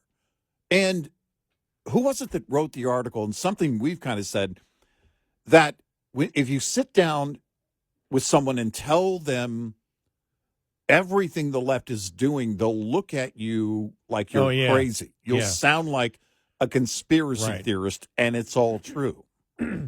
And yet it still has to be done. The liberal transgender movement and what they have tried to do in terms of children has been the most mind-boggling approach politically, the most mind-boggling set of events over and over again, that these children should be able to decide and their own parents shouldn't have any say-so in it. That, to me, you and I, 20 years ago would have gone, oh, that's never going to happen. It would have sounded like a conspiracy theory. But it's the reality of where we are today, and it deserves that kind of daylight that it's been given over the last couple of years, and I think that's a big part of what people saw. They saw how radical the left is. It's not just inflation. It's not just the border. It really is this radical movement to come after children. It was the women's issue for this election was not abortion. Right, exactly. It was the radical transgender. The numbers tell the story. This has been acknowledged by both sides now. The numbers tell the story. That those ads absolutely they were the most effective ads out there because immigration was already an issue for the last 4 years. You think about it, and this is a point I want to get to. Riley Gaines changed all of it. Yep. Actually, if the Trump administration nominating RFK Jr. for his contribution to helping Trump win as the Secretary of HHS, if that was a reward, then Riley Gaines yeah, right. should have been his chief of staff. Exactly. Well, because as we pointed out, when no other women and athletes were standing up the way she was, she did and never flinched. We had said for the longest time, because we've been on this for over a decade, we knew where this was going, and we said it. Yeah. And, and I remember when, it was, you get the label, okay, you're transphobic. It's like, what does that even mean? Right. I'm not insulting any transgender. Right. I'm not saying that there aren't people that in their mind they believe they're the opposite sex. I'm making none of those assumptions. No. Because the human mind works in a number of different ways. What I am doing is saying you're not a biological woman if you're a biological man. That's a truth. There is no anger involved in that. When I say that, there is no mocking involved in that. It's simply a statement of fact. Yep. That's it. And when it comes to the allegation that there is no compassion for that opinion, we threw it right back in their face a long time ago and said, you're the ones that lack compassion, because they were blunt about it. When they would say, you can't even talk about it. If you even ask that question, that's transphobic. We go, what does transphobic mean? Yeah. You're bullying and you're insulting. I'm not doing that. I'm telling you a statement of fact. Right. But you know what you're doing by backing all this is misogyny. You hate women. You hate women because you want males in women's private spaces. You want males competing against women. You're the one. Yep. And by the way, that you're as we said, I think the first thing before we even went to misogyny was you're femophobic. No, is we a did. word that we came up with that a long time ago. You're femophobic, and because you're actually bullying. Yep. And going after women. I mean, and look what Riley women. Gaines has gone through. Look at how she's been targeted. But we had said a long time ago, and how many times did we say it? Because anybody who's been a long time listener to the show knows that we were one of the first that was on this. Yeah. And we had said, if this continues, then modern feminism will disappear. Right. But we never thought that you would see the liberal feminist movement just roll over and die. Right. And they did. They let the man destroy liberal feminism in this country. And thank you for phrasing it. You phrased it a different way, and I didn't accurately portray what Barry Weiss had posted because it's important. The way you phrased it is actually the way that she posted it. And it's Madeline Kearns who wrote the story. Yeah, this goes back to November 7th at the Free Press. And here's the post on X by Barry Weiss. In retrospect, both campaigns ran on women's rights, but it wasn't abortion that mobilized female voters so much as biological males in women's sports. And so when you click on the link and go to the Free Press, again, it's Madeline Kearns who wrote this November 7th, post-election. Democrats picked the wrong women's rights issue. It wasn't abortion that mobilized voters. It was biological males in women's sports. And we had said for the longest time, because when we were talking about it, nobody else was. Right. And women wouldn't touch it. We started, I mean, it really started to heat up. It wasn't the very beginning. Well, it was kind of early, but it wasn't the very first story. But one of the biggest stories was that story out of California, actually. And the girl who, a student, a young student. She was a child. And her parents complained because she didn't feel safe. And the left went after the girl, the child, for being bigoted. This is... And then you had the insanity, remember, the insanity of sports events canceled. Right. Because men weren't allowed, to expose themselves to women, to the point where the Charlotte Observer, I'm paraphrasing here, but basically said, girls and women need to get used to male genitalia. Right. And this was the insanity going on. But you and I were like, we said it on the air.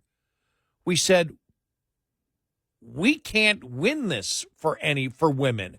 We can't do this. Women have to come out. Women have to take a stand on it. And you initially had, for example, remember Martina Navratilova did, and was just, she became, that was another example we gave of somebody who was viewed as a hero to victims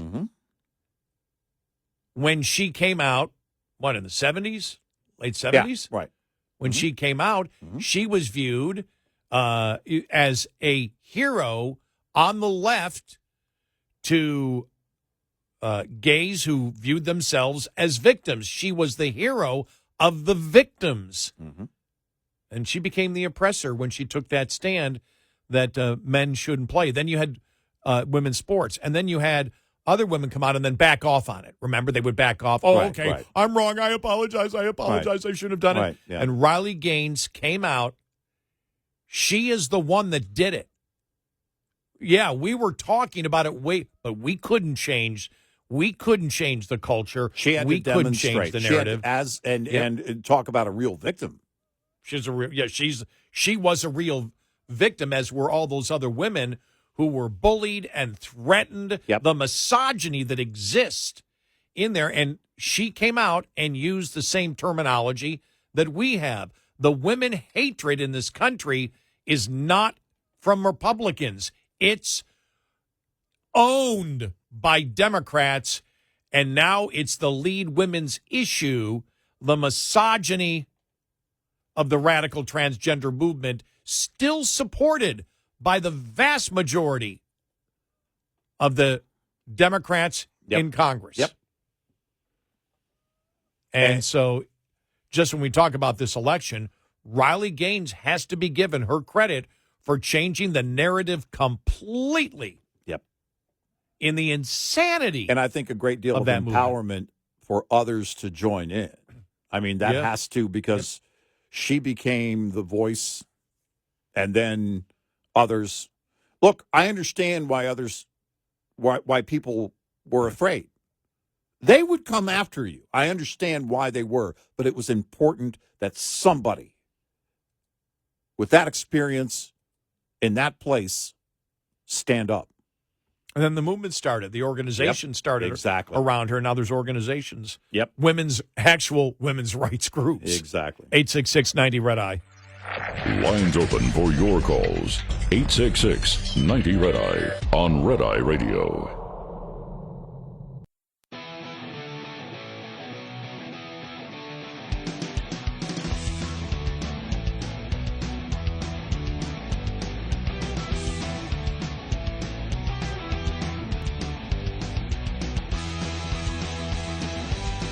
It's Red Eye Radio. He's Eric Harley, and I'm Gary McNamara. It'd be interesting to see where this all goes. You know, I mean, the one, was it Seth Moulton, the congressman that came out, the Democrat, and said we're wrong in the radical transgender movement, just getting pounded by the left. They're not going to, so far, have they backed off on any of the insane ideas that they've been promoting that lost them this election? Nope.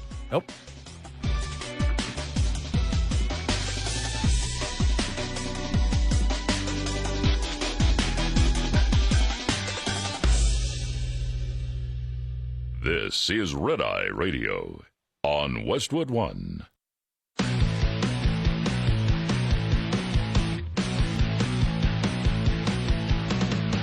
Now, it's Red Eye Radio. Gary McNamara and Eric Harley talk about everything from politics to social issues and news of the day. Whether you're up late or you're just starting your day, welcome to the show. From the Uniden America Studios, this is Red Eye Radio. All across America and around the planet, we are Red Eye Radio. He is Eric Harley, and I'm Gary McNamara. Welcome and good morning. Thanks so much for being here. As always, we appreciate it. You know, when we look at the president's picks, and we've talked about all of the picks, the one that we've actually been most critical of is Robert Kennedy Jr. He is a far-left liberal and has no place as the head of HHS, which is the biggest department, has more money to spend than any other department, and you're talking about Medicare, Medicaid. He, as we have said earlier, he believes, I don't care the fact that he changed his mind. You don't change your mind on it. He changed his mind because his campaign told him it's not tenable, but he believes in abortion till birth, which means what? With public taxpayer dollars.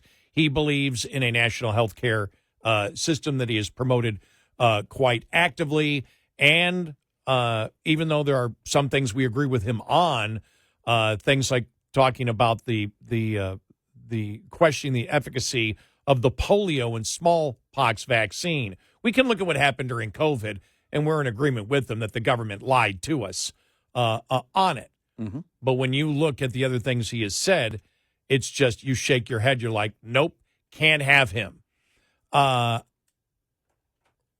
New York Post. When I look at newspapers out there, major newspapers, I don't know of a newspaper that probably supports Donald Trump more than New York Post. Do you? Trying to think of it. No, they've been fully on board, it seems. Yeah. Yep. Yeah. Here's their editorial from yesterday. The overriding rule of medicine is first do no harm. We're certain installing Robert Kennedy Jr. to head Health and Human Services breaks this rule. Maybe he's sworn to focus narrowly on areas where he can clearly help, inspiring Americans to embrace healthier diets and more exercise. But we sat down with RFK Jr. back in May of 2023 when he was still challenging President Biden for the Democratic nomination. As we noted then, he is an independent thinker who thinks through a lot of the bull, an incisive critic of some of Biden's worst policies, who saw that the Democratic Party lost its way acutely in reaction to Donald Trump's first election. But the insights we were impressed with had nothing to do with health. When it came to that topic, his views were a head-scratching spaghetti of what we can only call warped conspiracy theories, and not just on vaccines. For example, he told us neocons are responsible for America's policy ills. Pesticides, cell phones, ultrasound could be driving an upward swing in Tourette syndrome and peanut allergies.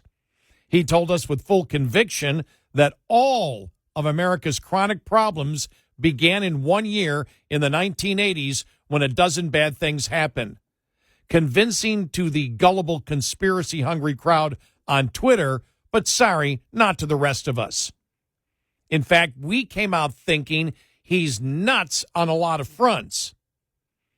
And even when he makes fair points as a critic, it's hard to see how he's the guy to lead HHS and its staff of 83,000 to practical solutions. The relationship between Big Pharma and the feds is deeply dysfunctional, for example, but drug companies do a lot of good and employ a lot of people. Sending the industry or even just its stocks into a tailspin would be a disaster in its own right. His views also put him at odds with Trump's aim of supporting energy and farmers. We told you earlier that during the Obama administration, when Obama was considering making him the head of the EPA, Trump came out and said, don't let him near the liquid gold. Right. Which is, again, oil. But his views put him at odds with Trump's aim of supporting energy and farmers, as RFK Jr. wants to ban fracking and many pesticides and fertilizers.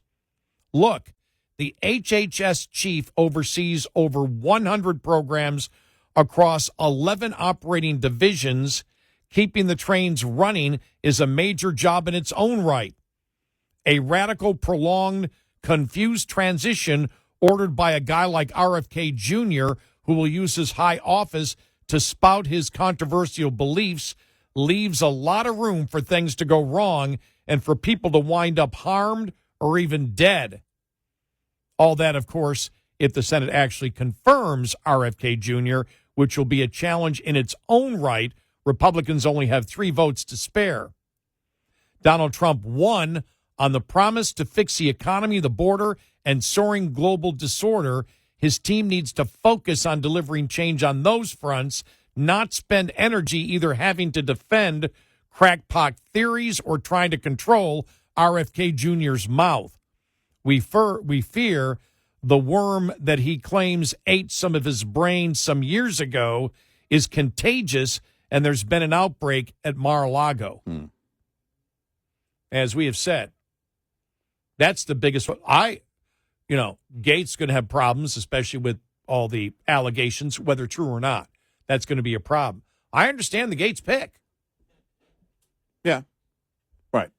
I don't know who else they were looking at for AG, who they were seriously considering in the room, so I can't tell you if there was a better candidate that they were considering. Eric Schmidt, but I don't know. We only heard that from Eric Schmidt, senator from Missouri, when he said, and he came out the other day and confirmed that he withdrew his name from consideration, but we didn't hear anything from the incoming administration on that, really. For us, it's always, the major thing is for Gaetz, especially, is again these allegations, which take everything away from the purpose of explaining what the president wants to do with these agencies who need a major overhaul. Right. Well, and it becomes, again, the trial of Matt Gaetz. Right. And that's going to go on until either he withdraws or we get to the confirmation hearing. And the other point that we brought up also with Gaetz is the fact that, and this is not an insult, it's simply a reality of what you have in different political parties. You have bomb throwers. Mm-hmm. And he's a bomb thrower. Mm-hmm. And he gets a ton of publicity for it. Sometimes he's right, sometimes he's wrong, but he's a bomb thrower. And when you look at it, when there's radical change that you wish to make, what do the Democrats do? They put in a mellow guy. There's no way you can view him as a bomb thrower. He is. He's a bomb thrower in the reality of the radicalism of what he did with Merrick Garland, but he's a nice, soft-spoken individual. And those are the challenges that Trump has with the Matt Gaetz. But I understand completely because Matt Gaetz was one of the leading voices in talking about the weaponization of government. RFK Jr. is a radical leftist. He's got no business being the head of a department on health and medicine. Did I also say that he believes in nationalized health care? Mm-hmm. I don't think I said that. I'm not sure if you mentioned it this segment, but we talked about it this morning, yeah. So, no, not the guy. Bad move. Bad move by Trump. Horrible move by Trump. And I can't tell you, I can tell you what I expect the process to look like, that in terms of the final vote on confirmation for RFK Jr., I don't know. I really don't know. Because with Gaetz, your first two that you're concerned about in the GOP are Collins and Murkowski. Collins and Murkowski might be on board for RFK Jr. I have no idea, because then you look at the Democrats. All right, are they going to want to go down that road, or is it because it's a Trump pick and he helped Trump get elected? Well, they're going to see him as the enemy. I have no idea where it's going to go. I don't know what. Well, did you see the Jared Polis, Democrat from the governor of Colorado yesterday? Came out saying a lot of great things and had to sort of reverse it in the next tweet because he felt the pressure. Yeah. No, I don't believe. He said we should be banning vaccines and things like that. I mean, he had to back off on it. But I'm sure I know what he saw, and it wasn't what he wrote. What he saw was, this is a guy that will move forward with hopefully taxpayer funds for abortions, and the fact that this is a guy inside the Trump administration that can move forth much more taxpayer dollars going to medical issues and having that evolution in a Republican administration to a nationalized health care system. Exactly. We knew exactly what he meant. But the fact is, since he's a traitor to Democrats, once he wrote that, he had to come out a couple of hours later and backtrack. And that's why I don't know where the head count would be. It's, I can hear all the arguments on every side. If you ask me right now, do I think he'll be confirmed? The answer is no. Yeah, I don't know. I don't know. Gaetz, I don't think he will be, and it's based on the fact of it's going to be a trial for him if he ever gets to the point of it. It's going to be a trial. It's going to be a Kavanaugh trial is what it's going to be.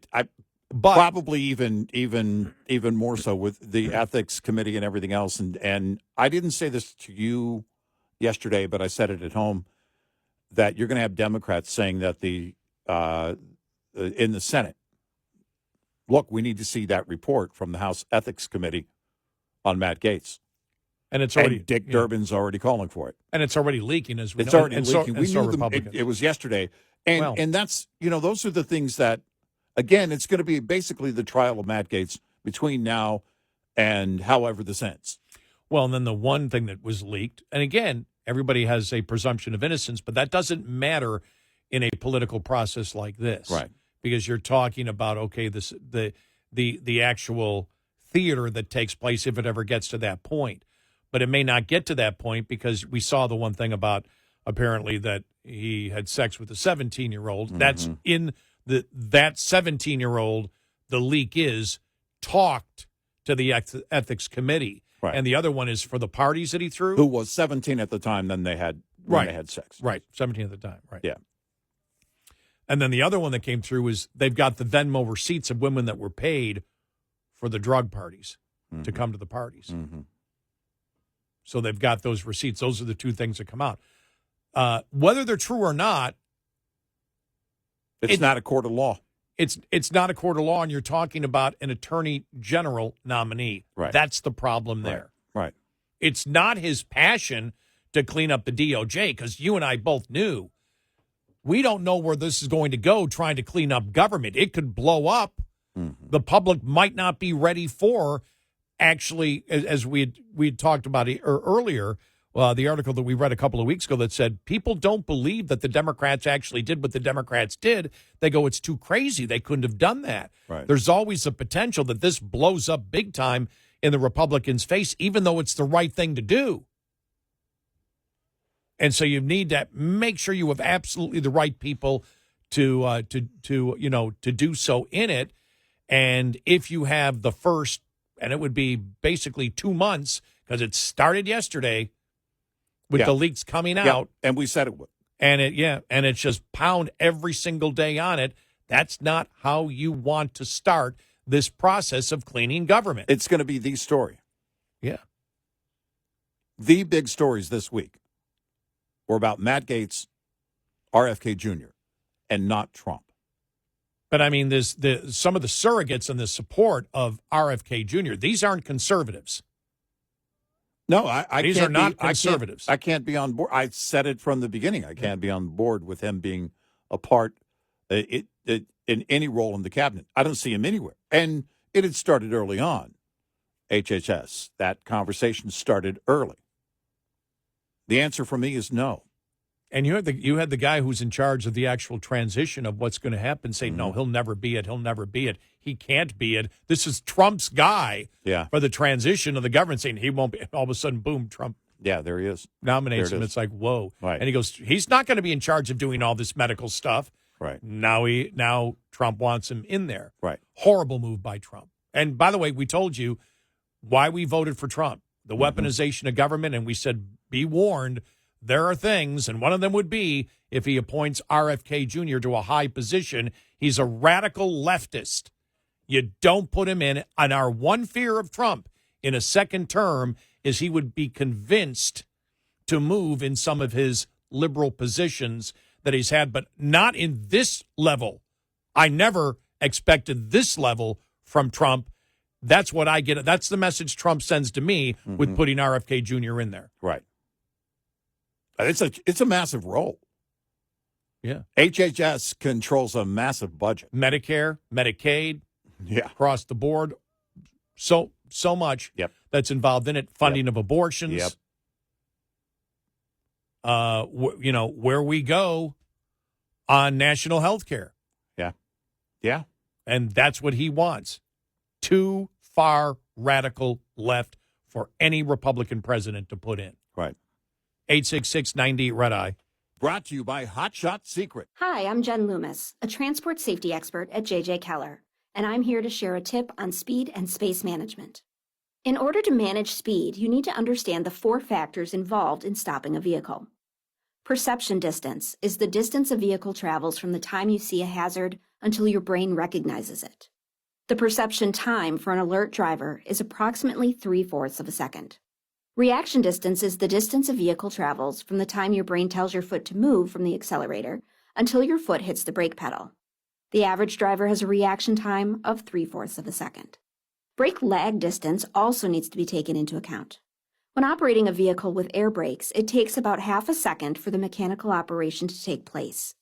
Finally, braking distance is the distance it takes a vehicle to stop once the brakes are applied. Braking distance is affected by the weight, length, and speed of the vehicle, as well as road condition. This tip was brought to you by J.J. Keller and Associates. Visit us at jjkeller.com. We'll be right back with more Red Eye Radio with Eric Harley and Gary McNamara.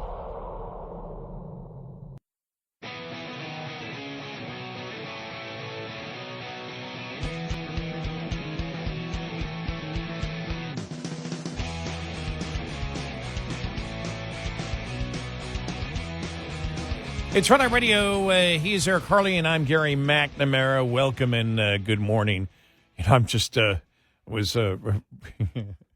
reading during the show. Yeah. I'm being distracted, but I'm being distracted by interesting articles.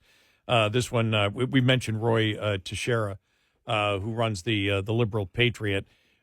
He is a guy who a while back now he left a liberal think tank and went to a conservative think tank because they invited him and said, "No, you can come over.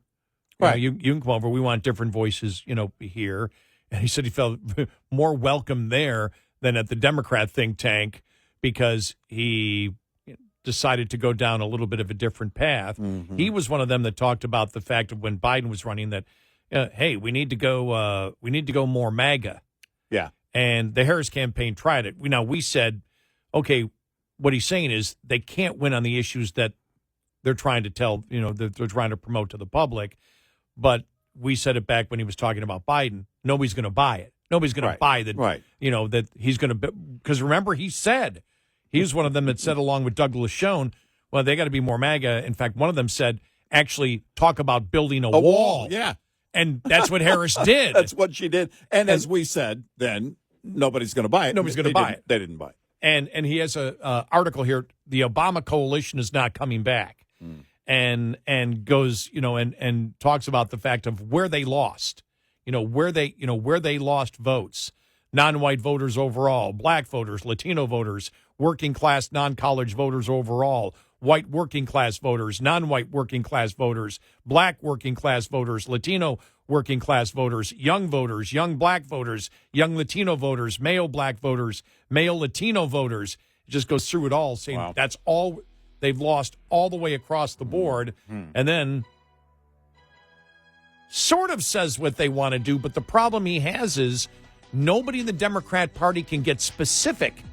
Where do you change on the issues that anybody's going to believe? Right. We'll get to more of this coming up.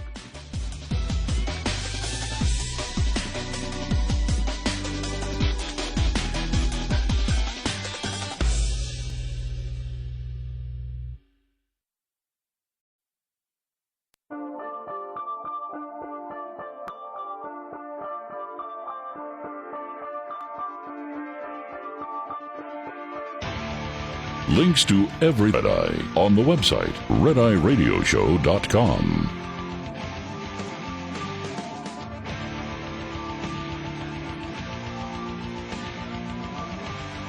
It's Red Eye Radio. He's Eric Harley, and I'm Gary McNamara. Welcome and good morning. So reading here, I was reading from Roy Teixeira, and it's really interesting because he's a Democrat who believes that the Democrats are going in the wrong going down the wrong path. And he had written an article, and Douglas Schoen also, I think it was May or June, maybe it was May of this year, and they talked about the fact that Democrats got to change, and they said both were talking about the fact they got to be more MAGA, and they use that word. And then I can't remember what it was Douglas Schoen or Roy that said, even suggesting building a wall. And it's exactly what Harris did, and said, I'll get the wall done, which was nobody bought. But they were saying the same thing, and Roy was saying the same thing, that she needs, not she because this was during Biden, he needs to be more MAGA. They need to embrace these things because they're losing on those issues. Mm-hmm. So he in this column just went through the fact that basically said, look, the Obama era is done. It's over. Nobody cares. Nobody cares what he thinks anymore. And these issues that he helped roll out, Americans have rejected. And it's very important to know that because the hope and change thing and the hype during Obama was, unprecedented until Trump came along with the rallies and things like that. And Trump held many more rallies. Mm-hmm. But it was on hope and change, which meant nothing. It's whatever you want it to mean. Hope and change. Okay, there's hope and there's change. But basically, he wasn't the smartest man in the room. And the ideas that he promoted were the racist, misogynist ideas of the radical transgender movement that he helped going and the whole cop hatred thing, which really started with Obama. Judging cops as being wrong before the facts were in. That's what I will always think of Obama. That's what I'll thank him for, in a negative way. I'm kidding here. And so this is the whole point. You got to move away from Obama, that basically Obama's dead. Obama doesn't matter anymore. Nobody cares about them. You've got to change and then show all the people, all the different demographics that they lost. But the interesting thing is, he can't point out what they should do. He goes, it's important for Democrats to understand just how far away they are now from the salad days of the Obama coalition. In 12 short years, they've lost 2 of 3 elections to Donald Trump and huge chunks of support from key demographics, including most of their rising constituencies. They need to face the uncomfortable fact that not only did the Obama coalition not come back, it's likely never coming back. It's time for a new coalition strategy, a strategy that starts with rebuilding the support among working-class Americans of all races and forcefully jettisoning all of the political baggage that is preventing them from doing so. And then he goes through the data, and then after the data that we just went through, he said, hang on here, let me just move down here. Mm-hmm. This isn't working here for me. So it's time for the Democrats to bid farewell to the rising American electorate. The Obama coalition is gone and in all likelihood cannot be brought back. It would be a fool's errand to even try. It's past time for a new coalition strategy, for a new populist era. The Trump administration is likely to give them plenty of opportunity for a comeback. They should be ready with the new playbook. What does he fail to mention here? Any issue? Well, that's it. It's, when you talk about back during the campaign, when Biden was still in this idea of, all right, what he and Democrats should be doing is, well, wait a minute. You've got to demonstrate a true change of heart on the issues, but you also ignore the fact that the Democrats caused these issues. They can't come in and say, Biden was never going to step up and say, look, me and my party caused the inflation. We broke the border. But now we're going to fix it. Kamala Harris tried to pull a 180. Nobody believed it. Because on the issues, they can't win. On the issues, they were losing early this year. The polls showed more momentum building for Trump about mid-February. And it was on the issues. And that's the problem, is that the liberals aren't going to change on the issues. Tell me where they're going to change, what they're going to say. Kamala Harris was never going to build a wall. She had to back away from the pro-fracking thing because it's not what they believe. It's not who they are. The Democrats, when we talk about it, and I see more and more of it, Donna Brazile, we played the audio the other day of her saying, Trump's campaign, he campaigned in all 50 states and blah, blah. Reality, the issues campaigned. No, he did it. His campaign did a great job. We're not saying it wasn't, you don't give him credit. We're saying what she misses is the issues that he connected on. And nobody buys it from the left. You can say, well, we need to campaign harder. And no. Go ahead. As people talk about money in the political game. You can have all the money in the world. You can spend $1 trillion on your campaign. But if your content is the wrong message, I'd say the more money you spend, the more damage you do. The more Kamala Harris was exposed, the more she got out and basically got that exposure, the worse it was for her. And so the message, how they believe, what they believe, is wrong. And I don't know what you do, because you're not going to go in and fundamentally change. You're not going to just change everything about the Democratic Party overnight. You're not. There is no way to do that. There is no feasible way. You know, it's, well, we're going to be a brand new Democratic Party. What does that mean exactly? It's like the No Labels Party. We're different. Exactly how? No labels. Well, we're going to give you a label because you're going to have to say at some point where you stand on the issues. They're going to have to take their stance. And are the Democrats going to come in and go, we are now pro-capitalism. We are now truly build a wall, pro-fracking, and limited abortions. No. We are now no longer going to be the champion party for the liberal transgender movement. That's not going to happen. They're not going to abandon these things. You've seen the reaction to Representative Moulton. Right? Absolutely. Right. Absolutely insane. Mm-hmm. You saw it on CNN when you had the Republican strategist talking about the fact that the most effective ad for Republicans and even Democrats were agreeing that was the radical transgender movement ads. Yep. You heard in Pennsylvania they were talking about the ads.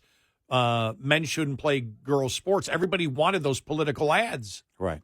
Leave women's sports alone. Right. They wanted not ads. They wanted those signs. Right.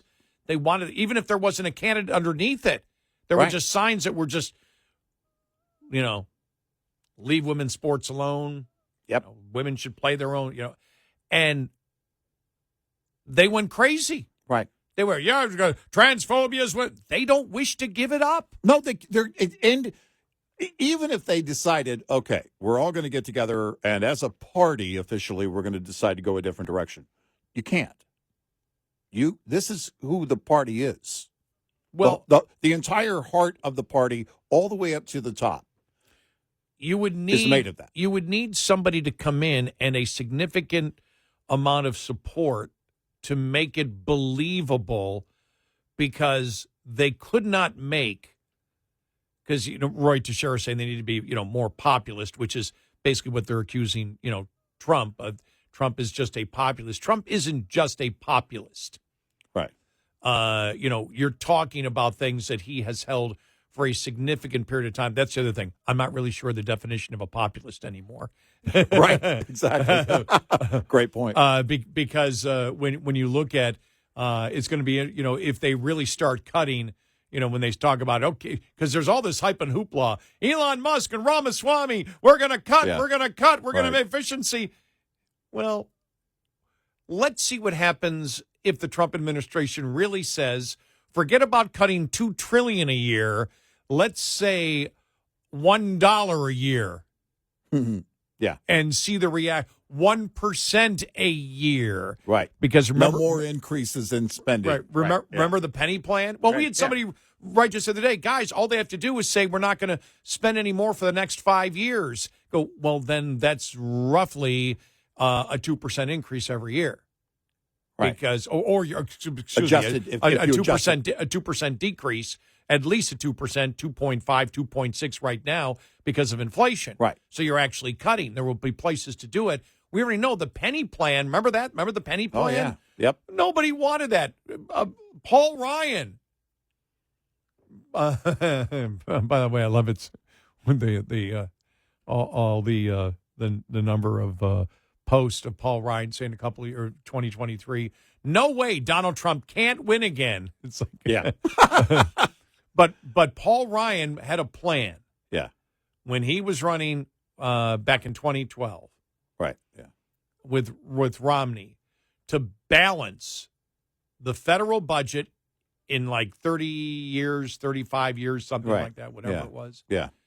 And Democrats successfully ran an ad that showed him pushing an old person off a cliff in a wheelchair because he wished to balance the budget in 30 years. So we can all say it, and there's a lot of excitement now, every day. And by the way, you can get a job with Elon Musk. Long hours, no pay. We don't know whether you're going to get lunch. We know that excites people in radio because they're used to that. But other than that, and so there's a lot of excitement, and I'm glad there is, and I hope that they're successful in communicating that message of we can entertain and at the same time put an incredible message across, as we talked about yesterday, by showing the insanity of what the spending is. Well, and the old pork book, that we talk about that we're used to, that nobody does anymore. I mean, nobody really focuses on. If there's a new awareness campaign like that, and it's successful in bringing that about and going viral, I'm on board. Right. So all Americans say they want to cut. The budget's out of control. Now cut. Yeah. Right. Who gets cut? You cut. Remember, he's talking $2 trillion. And when I first saw that, I said, "Oh, it's got to be $2 trillion over 10 years. $200 billion a year." Which they'll never get to that. He goes, "No, $2 trillion a year," and I'm like, "Okay, this is going to be fun." Not going to happen. But I applaud them for their efforts to do it and identify it. The American public just isn't there, though. Right. The American public is there in spirit, but not in reality. Right. And I hope I'm wrong. Oh, I would love to be proven wrong. I would be the happiest person. Oh, my gosh. McNamara, you're completely wrong. Oh, my God, I know. I'm so happy that I was wrong. Yep. I've never been so happy that I've been wrong. Yep. I would apologize to you more than I have any woman in my life. And that's a lot. Exactly. Or you should say every woman in your life. Maybe. So it's the same thing here for I use that as just one example. Right. But for the Democrats, you got to be believable. Who's this person you bring forward? Because it didn't work with Harris, and it wasn't going to work with Biden. Well, they keep building, this idea of building this unicorn. And I know some on the right are guilty of building unicorns too. And every once in a while, Eric will build a unicorn for the sake of the argument. But they're really building unicorns in that, all we need to do is tell me how that goes. You and I walked through everything when people kept saying Biden won't be the one. He won't be the one. He's not going to stay in. He's not going to stay in. Okay, great. All right. If that's true, this is, earlier this year. Okay. We're not there yet, but he's still in right now. But let's walk that through. Yeah, and then Democrats were, Gavin Newsom, blah, blah, blah, blah, blah, blah, blah. And, all right, he polls lower than Kamala Harris. And you can't leapfrog over Kamala Harris. That's never going to happen. Kamala Harris is going to be the nominee if it's not Joe, period. And because there was no other way. So if you're going to rebuild the Democratic Party, tell me how that works. Yeah. Who doesn't? You need somebody who is credible to do it, and nobody in the Democratic Party is credible to say they're actually going to embrace stuff that Republicans believe. Right. 866-90-RED-EYE. Coming up, more with Gary McNamara and Eric Harley. It's Red Eye Radio.